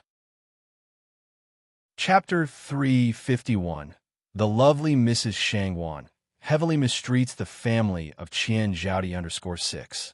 But in the next second, A piercing scream of agony echoed through the air. Ah! Qian Wankai's foot was caught in a large animal trap. The sharp teeth of the trap bit tightly into Qian Wankai's ankle, and his cotton pants were instantly soaked with blood. Pain. Extreme pain. The air was filled with a strong stench of blood. Qian Wankai was in so much pain that he was on the verge of passing out. Crying, he yelled out, "Useless bastard! You little jerk! What are you staring at? Hurry up and help me!" Qian Zhaodi immediately rushed forward, trying to pry open the trap with her hands. "Wankai, don't be afraid. Your sister is here to save you." Unfortunately, the trap didn't open, but instead clamped tighter. The pain was unbearable, like being bitten by a tiger. Unable to withstand the intense pain, Qian Wankai fainted. Before he lost consciousness, he cursed at Qian Zhaodi. "You bitch! How dare you harm me? Mom! Mom, come save me! Come beat this bitch!" Unfortunately, no one could hear his cries in the thick forest. Qian Zhaodi didn't linger at the place and ran back to the village. "Mom and Dad, it's bad. Wankai is missing." When she returned, Qian Shengxian and Zhao Xiaoxi had already noticed that Qian Wankai was missing and were frantically looking for him everywhere. "I asked you to watch your brother. How could you lose him? What kind of sister are you?" Zhao Xiaoxi slapped Qian Zhaodi across the face. Qian Zhaodi cried out, "Wankai said he wanted to go play in the back mountain. I couldn't stop him, so I went with him. But all of a sudden, Wankai disappeared while we were playing. I don't know what happened." Qian Shengxian grabbed a flashlight and walked out of the house anxiously. "Xiaoxi, let's go find Wankai. Once we find him, we'll settle the score with this good-for-nothing girl. If something happens to Wankai today, it'll skin you alive." The couple left the house, cursing and swearing. Not long after, a huge fire broke out in a small farmhouse, consuming everything inside. The flickering flames lit up Qian Zhaodi's dirt-streaked face, and a hint of a smile appeared on the corner of her mouth. She finally took the step. Before leaving, Qian Zhaodi went to the door of Granny Gu's house next door and gave a sincere kowtow. These years, Granny Gu had taken care of her time and time again. Without her, she might have died long ago. Just then, the tightly closed door suddenly opened. "Granny Gu." Qian Zhaodi looked up at Granny Gu, surprised. Granny Gu shoved a bundle into Qian Zhaodi's arms. "Child, don't say anything. Go quickly." "Granny Gu." Qian Zhaodi choked out, "Goodbye." Qian Zhaodi's frail figure disappeared into the dimness of the night. Granny Gu watched her leave and sighed slowly.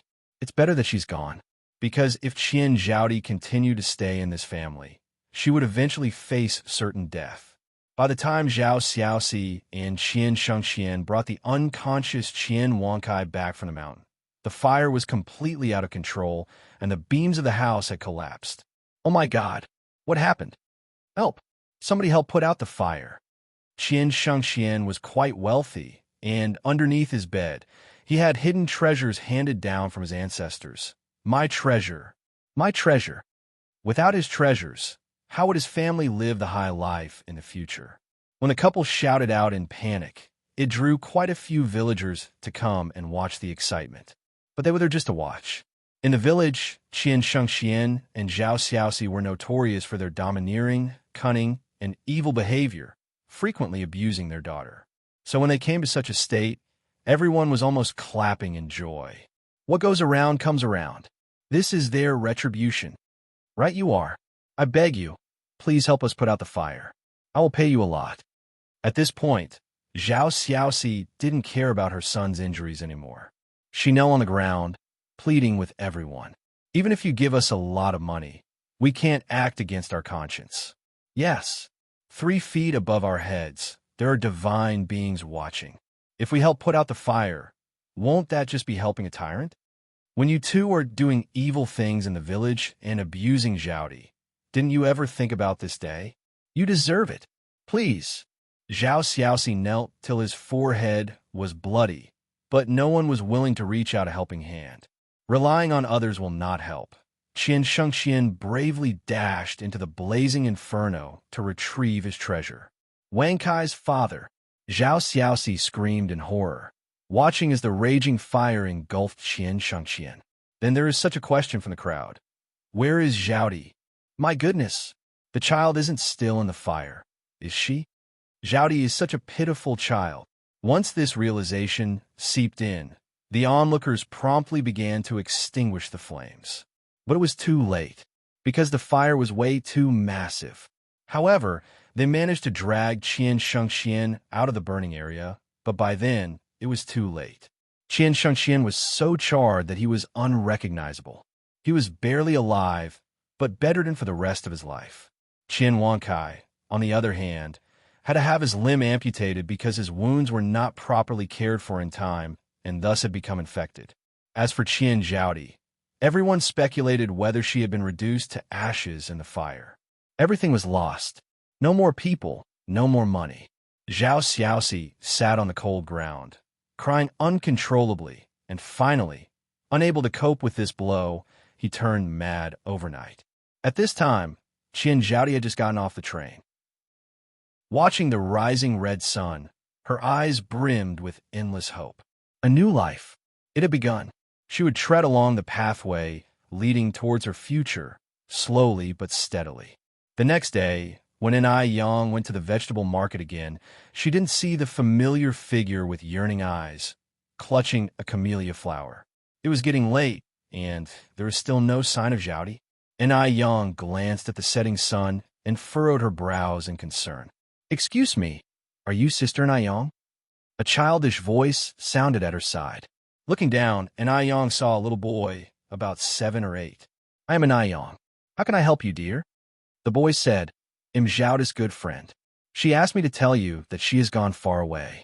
She will take care of herself, and you should not worry about her." Also, the boy pulled a red string out of his pocket and gave it to Enai Yang. "She asked me to give this to you." Before Enai Yang could ask anything else, the young boy scurried off. Enai Yang lowered her eyes to the red string in her palm. It was an ordinary red string, with a peach pit in the shape of a basket tied to it.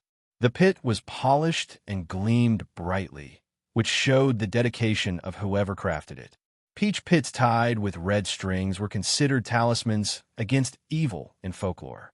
Nevertheless, this was a token from Zhaodi, and Enai Yang carefully tied it around her left wrist. Soon, Saturday arrived. Today was the day of Li Yanren's party. Fearful that Li Ting might not be interested in such a gathering, she had not only invited Enai Yang, but also Li Xianxian. The idea of a party, after all, was to make it as lively as possible with more people. Chapter 352. Handsome Counterattack, revealing the true face of Li Xianxian's one Enai Yang, having accepted Li Yanren's invitation, naturally wouldn't break her promise. It's already the 4th lunar month now, and the weather is slowly warming up. The willows on the riverbank are beginning to bud, fluttering in the wind, looking like a girl's slender waist.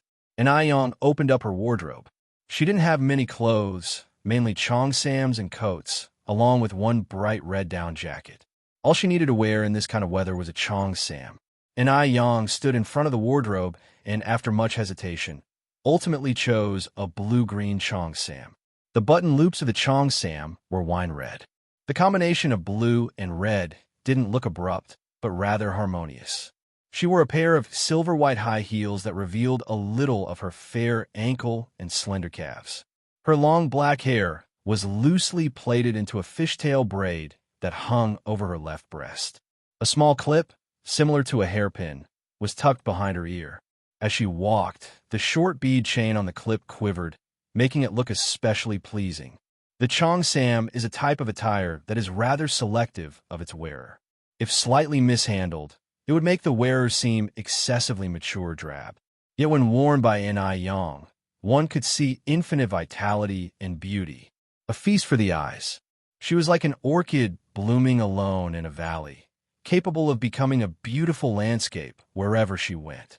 Just as Enai Yang finished changing her clothes, Enai Qihu's voice came from the courtyard. "Yang Yang, are you ready? Yanran is here." "I'm ready," Enai Yang walked out of the room. "Ah, Yang Yang, you look so beautiful." Even though this wasn't the first time seeing Enai Yang dressed in a cheongsam, each time, Enai Yang always impressed, radiating unique beauty in each cheongsam she wore. "Thank you," Enai Yang said with a smile. You're very beautiful, too. I mean it. You're really beautiful. Li Yanran went over and held onto Ni Yang's wrist. Oh, how wonderful it would be if beautiful Ni Yang could become her sister-in-law and save the gene pool of the Li family. Li Yanran mused happily. The two greeted Ni Suehua, then left the Ni family home. Due to the poor roads in the village, Li Yanran's car could only be parked at the entrance of the village. The two walked to the village entrance. Li Yanran opened the door of the passenger side. Yang Yang, you sit next to me. And Yang was somewhat surprised. Yanran, you drove here yourself? In the 80s, it was rare for women to drive. But then again, Li Yanran was from a wealthy family, so her being able to drive wasn't a rarity. Li Yanran nodded. Yes, I drove here myself. And Yang leaned in and slid into the car. The car that Li Yanran was driving was a well-known domestic brand, with all leather seats and even a radio installed inside. At that moment, the radio was broadcasting a famous martial arts novel. Not only could the radio broadcast novels, but it could also play music. Li Yanran turned to Ni Yang. Yang Yang, would you like to listen to some music? Sure. Ni Yang nodded. Li Yanran flipped the switch, and a familiar song instantly began to play from the radio. It seems as if I've seen it in a dream. Waves appear in my heart, casting aside worldly worries and grievances. This song, The Iron-Blooded Loyal Heart, was the theme song for The Legend of the Condor Heroes, starring Huang Rihua and Wang Miling. The Legend of the Condor Heroes first aired in 1983, and in the years that followed, it became an unforgettable memory for an entire generation and an unparalleled classic on screen. This was too familiar a song, and it made Ni Yang hum along subconsciously. Her voice was clear and melodious, possessing an indescribable charm when humming Cantonese songs. Li Yanran exclaimed in surprise. Yang Yang, you can actually sing The Iron-Blooded Loyal Heart.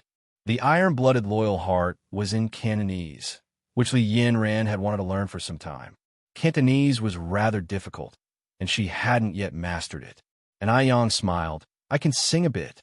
Li Yanran said enviously. Yang Yang, you're too amazing.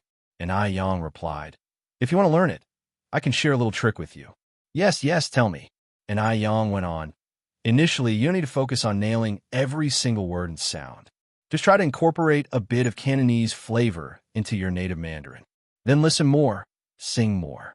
If all else fails, you can remember the phonetic equivalents of the lyrics. Upon hearing this, Li Yanran's eyes lit up, right? Why didn't I think of that? I can remember the homophonic phrases. Yang Yang, you're too smart. Chapter 353. Handsome Counterattack, revealing the true face of Li Xianxian _2. And Yang bashfully rubbed her nose and modestly said, just so. The Li family's residence was located right in the heart of the city. Traffic in Beijing at this time was still convenient with no traffic jams, so they quickly reached the Li family's villa. Yang Yang, we're here. All right. And Yang opened the car door and got out. Li Yanran led Yang inside. The Li's house was decorated in a Western style, with plenty of modern touches seen throughout. The gathering was held in the back garden. By the time Li Yanran and Yang arrived, the back garden was already filled with many people, men and women alike, laughing and chatting merrily. Li Yanran led Yang straight to Li Tingji. Brother, let me introduce you to Yang Yang, my best friend. Yang Yang, this is my brother. Miss Li, already know Yang Yang, so there's no need for me to introduce you. Miss and I, nice to meet you. A light of astonishment flashed in Li Tingzi's eyes as he extended his hand to Yang. Mr. Li, nice to meet you. Yang reached out and shook his hand. As they shook hands, a small red string slipped from her sleeve. The dazzling red color was like a winter plum blossoming amidst the pure white snow, perfectly complementing her fastening buttons. It was extremely eye-catching. What a stunning woman. However, no matter how beautiful Yang was, he wouldn't be changing his affections, since the person he loved the most was Li Xianxian. Li Xianxian was a very talented woman, while Yang, despite her beauty, seemed like nothing more than an attractive airhead. How could she compare to the talented Li Xianxian. Li Tingji did not take fancy over beautiful women who were empty inside. Maintaining a proper smile on her face, Li Xianxian greeted Anyang. Anyang. Sister Xianxian, what a coincidence. Anyang also smiled. Anyang did not expect to see Li Xianxian here today, and Li Xianxian did not expect to bump into Anyang at the Li residence. Yes, what a coincidence indeed. Li Tingji asked in surprise, Xianxian, you know Miss Ni? Li Xianxian nodded. I had met Yang Yang at Granny Mo's house before. Yang Yang is the divine doctor who cured Xiao Dai's illness. Having previously been put in her place by Yang, Li Xianxian wasn't about to make the same mistake.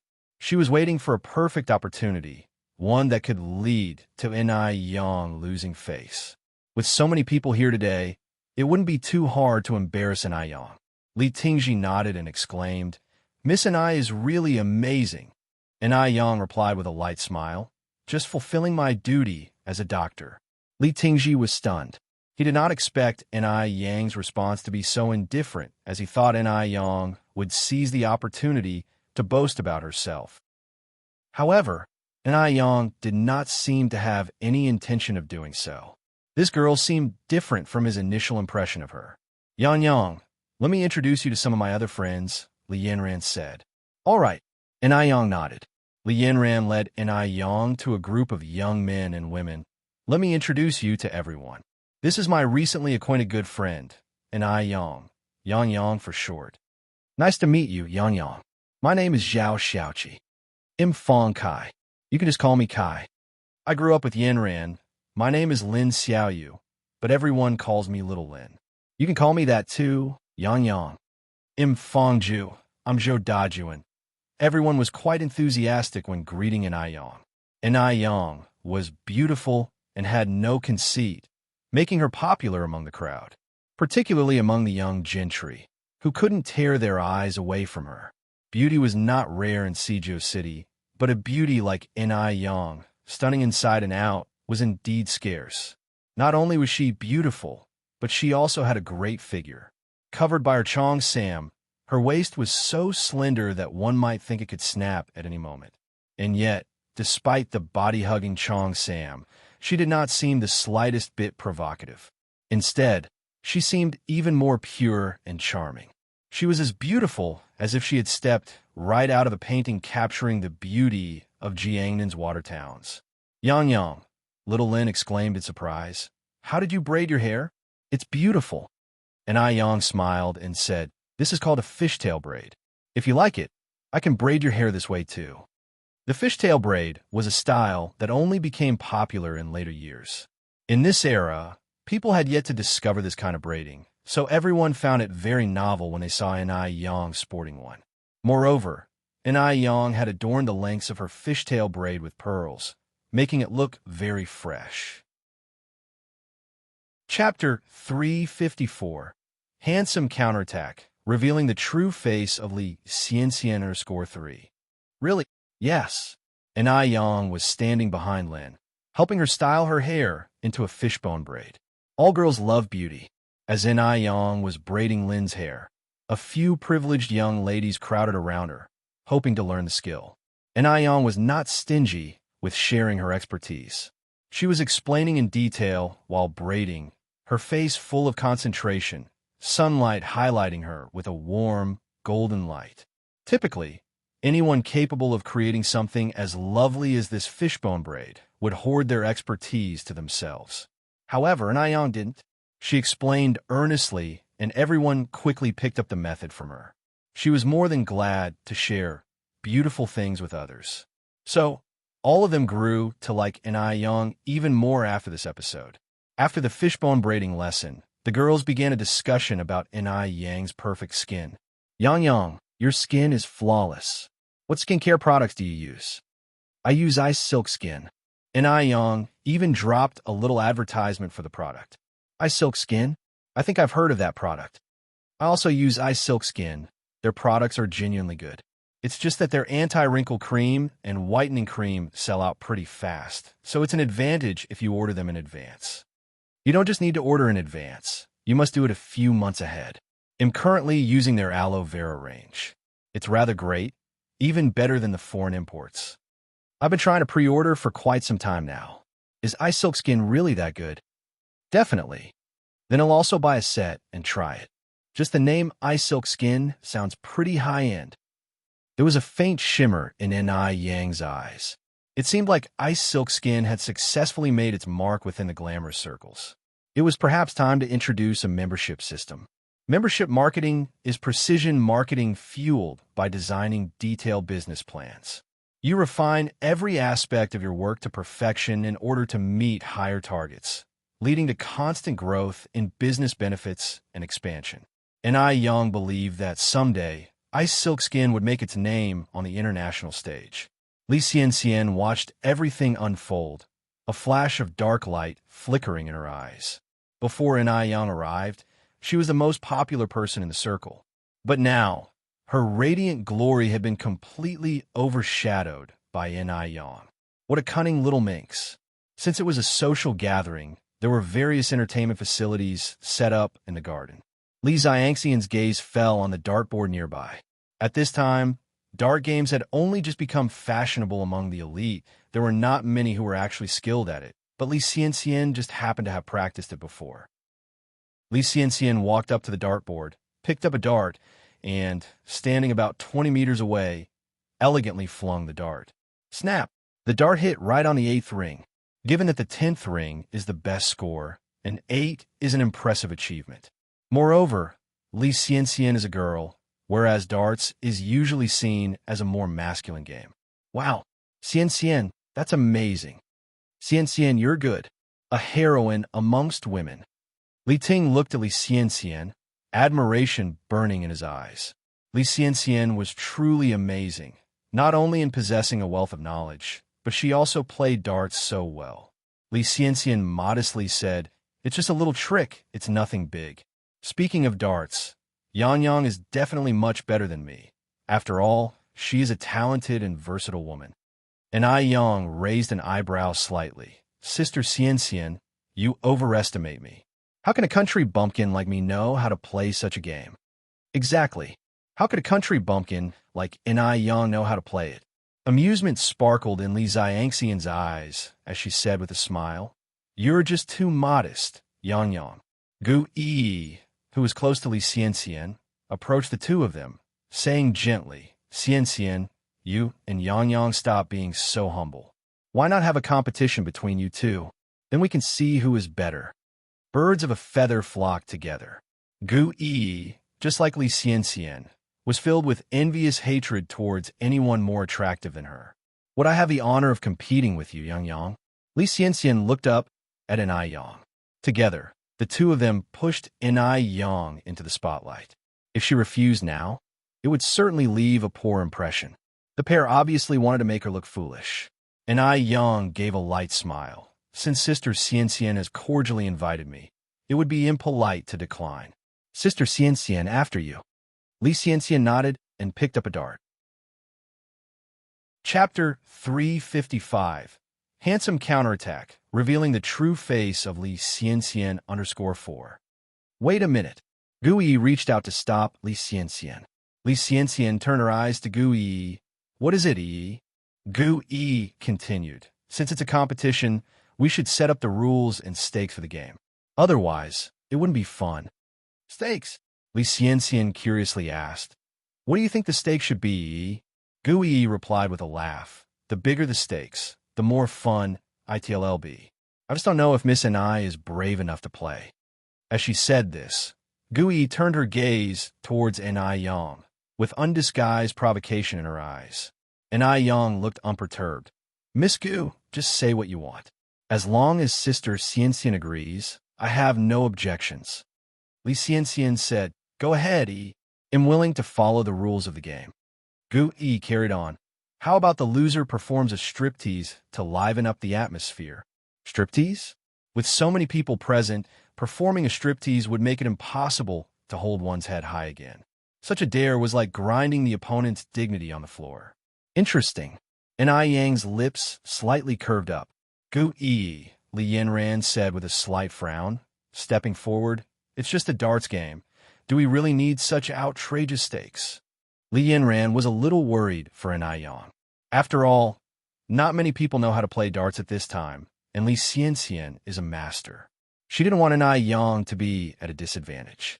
Gu Yi laughed and said, Yinran, An Yang, and Xianxian, the people involved aren't saying much. This sentence indirectly told Li Yinran to mind her own business. Just as Li Yinran was about to retort, she was gently pulled by An Yang, who signaled her not to worry. Seeing her like this, Li Yinran silently heaved a sigh of relief. Gu Yi continued, The stakes are clear. Let me declare the rules now. Miss and Xianxian, you each get 3 darts. The person with the highest score wins. Li Xianxian smiled at An Yang and said softly, Since you have no objections, Yang, to the stakes and rules, they'll start first. All right. An Yang nodded. Li Xianxian picked up a dart and threw it swiftly. The black dart hit directly into the 9th ring. Moreover, the dart stuck between the boundary lines of the 9th and 10th rings, almost into the 10th ring. Without waiting for the crowd to react, Li Xianxian picked up the 2nd dart. This time, the dart astonishingly hit the 10th ring. The 10th ring, the highest score on the dartboard. Even the men at the scene who had practiced darts probably couldn't hit the 10th ring. Li Xianxian looked at the surprised eyes of the crowd, and an imperceptible proud look flashed in her eyes as she picked up the 3rd dart. This one also hit the 10th ring. In total, it was 29 points. That was incredible. There was a burst of applause from the crowd. Even some professional players probably couldn't achieve 29 points. No one expected Li Xianxian to have such skills. I'm sorry if I've made a fool of myself, Li Xianxian modestly responded. Xianxian, I really admire you. Gu Yi approached Li Xianxian. Did you underperform with your first dart? Li Xianxian nodded.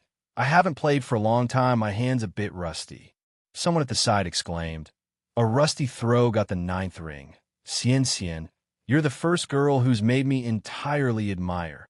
Li Xianxian smiled and said, It's just a little trick. You're too kind, Joe. If her rusty throw got the 9th ring, how many rings could An Yang get if she gives it her all?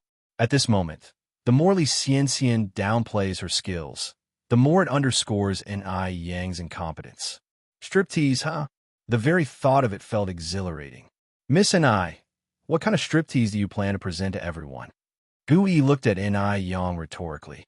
An Yang kept a calm face. The game has not been decided yet. What are you so worried about, Miss Gu? I'm not worried.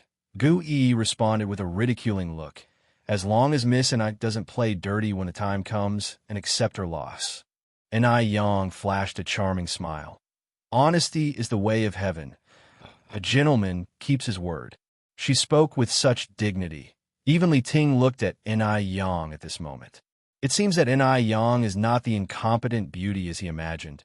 She has some cultural foundation, just not as talented as Li Xianxian. Gu Yi laughed and said, I feel reassured with Miss I's words. Whoever goes back on their word after the game is a contemptible person who loses face. Chapter 356, Handsome Counterattack, revealing the true face of Li Xianxian _5. Naturally, An Yang nodded. No one present thought An Yang would win. After all, Li Xianxian scored 29 points. Unless An Yang could score 30 points. Although An Yang was beautiful, beauty didn't equate to skill. Could she score 30 points? An Yang casually picked up 3 darts, half-closed her eyes, aimed at the bullseye, lightly flicked her left hand, and all 3 darts flew out. Her actions were clean and sharp, without a hint of messiness. All 3 of them. She actually threw all 3 at once? Could all 3 hit the dartboard at once? Does she even know how to play darts? An Yang was about to embarrass herself. She would become the laughingstock of the venue. A triumphant glimmer flashed momentarily across Li Xianxian's eyes. But the next second, something unbelievable happened. All 3 darts hit the 10-ring score, and they hit the bullseye. All 3 darts were tightly clustered together. This was beyond impressive. Scary. It's really too scary. Li Xianxian's face turned deathly pale. What? How could this be possible? How could An Yang, a simple country girl, have such talent. Xian Xian, Li Yanran gloated. What kind of sultry dance are you preparing to perform for us? A sultry dance? How could she dance that kind of dance? Gu Yi stood up and said, this round doesn't count. No one could hit the bullseye with all 3 darts at once. This must be a coincidence. Li Yanran retorted, Gu Yi, your reasoning seems a bit far-fetched, don't you think? You say it's a coincidence. Then why don't you go ahead and show us a coincidence of your own? If you can't stand to lose, then don't play. Gu Yi retorted, if it's not a coincidence, then Miss and I, please demonstrate for us again. She refused to believe that N.I. Yang could be so lucky a second time. Upon hearing this, everyone around nodded in agreement. Hitting the bullseye with 3 darts at once, it truly was a bit unbelievable and could indeed be mere coincidence. Gu Yi, you're just stirring up trouble. Li Yanran was furious. A sense of relief washed over Li Xiangxian's face. It was just a coincidence. She didn't need to panic. In the end, the loser would still be N.I. Yang. N.I. Yang gave a light smile, reached out to pick up 3 darts. Then please watch closely, Miss Gu. Since everyone thought it was a coincidence, she would prove herself with her skills. With those words, she raised her hand. Swish, swish, swish. All 3 darts hit the bullseye again. Everyone fell completely silent. The area was absolutely quiet. Nobody said a word. N.I. Yang continued. If Miss Gu still thinks it's a coincidence, then how about this? After she spoke, N.I. Yang threw another 3 darts. And this time, she threw them with her back facing the dartboard. Her pose was scarily cool. What was even scarier was that all 3 darts still hit the bullseye. Even Li Ting, standing beside her, was dumbfounded. He thought that Li Xianxian was the most impressive girl he had ever met, but he never ever thought that, in this world, there was someone who could beat Li Xianxian. Yang Yang, you're so good. Li Yanran walked over and hugged N.I. Yang's arm. I guess some people have no words left now. How is this possible? Gu Yi exclaimed in disbelief. Did you cheat? How could you cheat at darts? There were so many people watching. Gu Yi's accusation was absurd. N.I. Yang smiled faintly. The corners of her mouth lifted slightly. Only a dog would go back on its word, so... Miss Gu, don't be a dog. Her tone was gentle but resolute, effectively reprimanding both Gu Yi and Li Xianxian without a single swear word. Xianxian, it's time for you to keep your end of the bet. Li Yanran turned to look at Li Xianxian. Li Xiangxian's face was ghostly pale. What was she supposed to do? How could she dance in such a humiliating way? If she danced, she would completely lose face. Tingxi, Li Xianxian looked up at Li Ting, her eyes full of mist. Anyone who saw her in such a pitiful state would instantly feel sympathetic. Seeing her like that, Li Ting felt as if his heart was being squeezed. He could barely breathe from heartache. Although Li Xianxian had lost, she wasn't the one at fault. The one in the wrong was Gu Yi.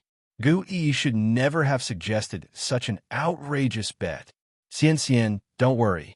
Li Ting whispered comforting words to Li Xianxian. Then he turned to Li Yanran. Yanran, you're not young anymore. How could you join in the foolish clamor? Chapter 357. Handsome Counterattack, revealing the true face of Li Xianxian _6. Li Yanran said, I'm not stirring up trouble for no reason. This is a bet. Since Xianxian agreed to it, she should fulfill it as promised. Li Xianxian lowered her head, her hands tightly clutching the corners of her dress, embarrassed in a way she hadn't been since that incident with the Mo family. Everyone's gazes cut into her like knives. Every look was like a torture. N.I. Yang, that horrible N.I. Yang, was to blame for all of this. It looks like this malicious woman couldn't be allowed to stay. As long as this woman was around, she couldn't get her head up high. Yanran, enough of your antics. Li Tingxi's voice suddenly turned stern. N.I. Yang laughed and spoke. Yanran, in this world, just as there are gentlemen, naturally, there are also villains. We should be broad-minded and not bicker with untrustworthy people, right? If someone wants to commit such lowly behavior, N.I. Yang would allow it. Whether she dances or not, Li Xianxian would lose face today either way. Hearing this, Li Yinran laughed lightly. Yang Yang, you're right. Why do we bother with petty people? Li Xianxian bit her lip, raised her head to look at Li Tingji, and said with a pale face, Tingji, am feeling a bit unwell and going home early. Li Tingji said in a worried tone, they'll send you home. No need. I want to be alone for a while. After saying this, Li Xianxian turned around and left directly. Li Tingji walked up to Li Yinran and said angrily, Yinran, do you realize that you went too far just now? Xianxian is our guest. Look at what you've reduced her to. Since Ni Yang was a guest, Li Tingji couldn't directly point fingers at her, so he indirectly criticized his own younger sister instead. How have I gone too far? I was just abiding by the bet. Li Yinran said, Brother, the one who's being unreasonable is you.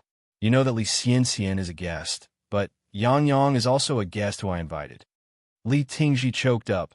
Anyway, you're not allowed to treat Xianxian like this in the future. Li Yinran got tired of dealing with her confused elder brother and, pulling Ni Yang aside, she walked away. Yang Yang, let's go over here. The two sat in front of a small flower bed, where Li Yinran began to tell Ni Yang about the past between Li Xianxian and Li Tingji. My brother is a man who values substance. The reason he is so protective of Li Xianxian is because of her talent. Although Li Xiangxian's character is questionable, she is indeed talented. I remember she wrote a poem called Mountain Moon that was particularly good. Mountain Moon. Ni Yang raised an eyebrow slightly. Yinran, do you remember the content? Li Yinran thought for a moment, then said, I once came by moonlight, solely because you were in the mountains. Ni Yang continued, the mountain breeze brushes against my hair, my neck, and my bare shoulders. The moonlight dresses me in radiant garments. The moonlight dresses me in radiant garments. Just as Li Tingji happened to be passing by, he was surprised. Miss Ni, you also appreciate Xiangxian's poetry. Li Yinran looked at Ni Yang in shock as well. Ni Yang laughed and said, Li Xiangxian's poem? When did this poem become Li Xiangxian's? If I remember correctly, this is clearly Shi Murong's poem. In Ni Yang's previous life, she clearly remembered Shi Murong's existence, and that Shi Murong had been famous all over China in 81. But in this life, there was no news about Shi Murong at all. It is unclear whether this is due to the butterfly effect brought about by reincarnation. However, it was disgusting that Li Xianxian blatantly claimed others' work for her own. Nonsense! Li Tingzi's face changed. Miss and I, even if you have an issue with Xianxian, there's no need for you to insult her like this. Do you know how important a reputation is to a girl? And Yang looked indifferent and continued. Li Xianxian told you that she wrote Mountain Moon, but did she also tell you that Mountain Moon was selected from a poetry collection named 7 Mile Scent, which not only contains Mountain Moon, but many other famous poems? And Mountain Moon does not end at the moonlight dresses me in radiant garments. There's another part following it. The reason Li Xianxian didn't write the following part was likely because she only read the first half of Mountain Moon. Always ready to fan the flames, Li Yinran asked, Yang Yang, what's the latter part about? And Yang continued, new greenery appears in the forest, just like my youthful appearance. Youth is transparent like strong liquor, drinkable, able to be drained, able to part ways. But eventually, how many things we two have exchanged as the stars shifted? Li Tingzi's face grew increasingly dark, for he had never heard Li Xianxian recite this last part. Could Li Xianxian actually have plagiarized? Li Yinran shook her head. Tut tut, Li Xianxian is such a hypocrite. Does such a thing. Shameless. Li Tingji couldn't accept this blow and subconsciously defended Li Xianxian. There must be some misunderstanding. Mr. Li is a smart man. Whether there is a misunderstanding or not, you should be clear in your heart. And Yang added, it was better to leave things unsaid here, otherwise it could backfire. Li Tingji stumbled away from the back garden. After Li Xianxian left the Li family, she headed to a public phone booth. Mother! The coldness in Li Xiangxian's voice coming through the phone gave Li Shu a shudder. She dashed, Xianxian, what happened? Li Shu stuttered in fear. Ever since Ni Yang left Dam Village, Li Shu had been unable to eat or sleep properly, afraid that Li Xianxian would discover the truth. Did Mu Yang leave Dam Village? No, no. Li Shu wiped the cold sweat off her forehead. How long are you going to keep lying to me? What did I tell you? Why did you let her leave Dam Village? Li Shu hastily explained. Xianxian, listen to me. It's not what you think. I really tried my best, but you need to understand that it's difficult to go against the will of others. Li Shu recounted the events that had happened in Dam Village to Li Xianxian. After hearing the events, Li Xianxian narrowed her eyes. She is quite capable. She even managed to enlist the help of a city official. Li Xianxian continued. Mother, do you want to live a good life in the city? Xianxian, Li Shu exclaimed joyfully. Are you finally going to bring me to the city to live a good life? Mother, now you have more than just one daughter. Li Shu furrowed her eyebrows. Xianxian, what are you talking about? Apart from you, how many daughters could I have? Li Xianxian said, Didn't you already marry Mu Jinbao? Then Mu Yang is also your half-daughter. As your daughter, she should fulfill her obligation of supporting her parents and elders. Mother, Mu Yang is now doing well in the city. She has opened 4 noodle restaurants and has become quite wealthy. Wealthy? Li Shu's eyes lit up immediately. She didn't expect that little wretch Mu Yang to now have such ability. It seems that she was going to live the life of a rich wife in the future. The thought of this brought Li Shu much excitement. Li Xianxian continued. Mother, you don't need me to teach you what to do, right? No, no, Li Shu laughed. Xianxian, rest assured, this time I promise not to disappoint you. You're tuning in to the Romance Rendezvous YouTube channel. We're so grateful for your support, and don't forget to subscribe to join us on this incredible journey through captivating stories. Your generosity through donations truly makes a world of difference, as it's the primary source of revenue that allows me to expand and enhance this channel for you. Thank you from the bottom of my heart for being a part of this adventure.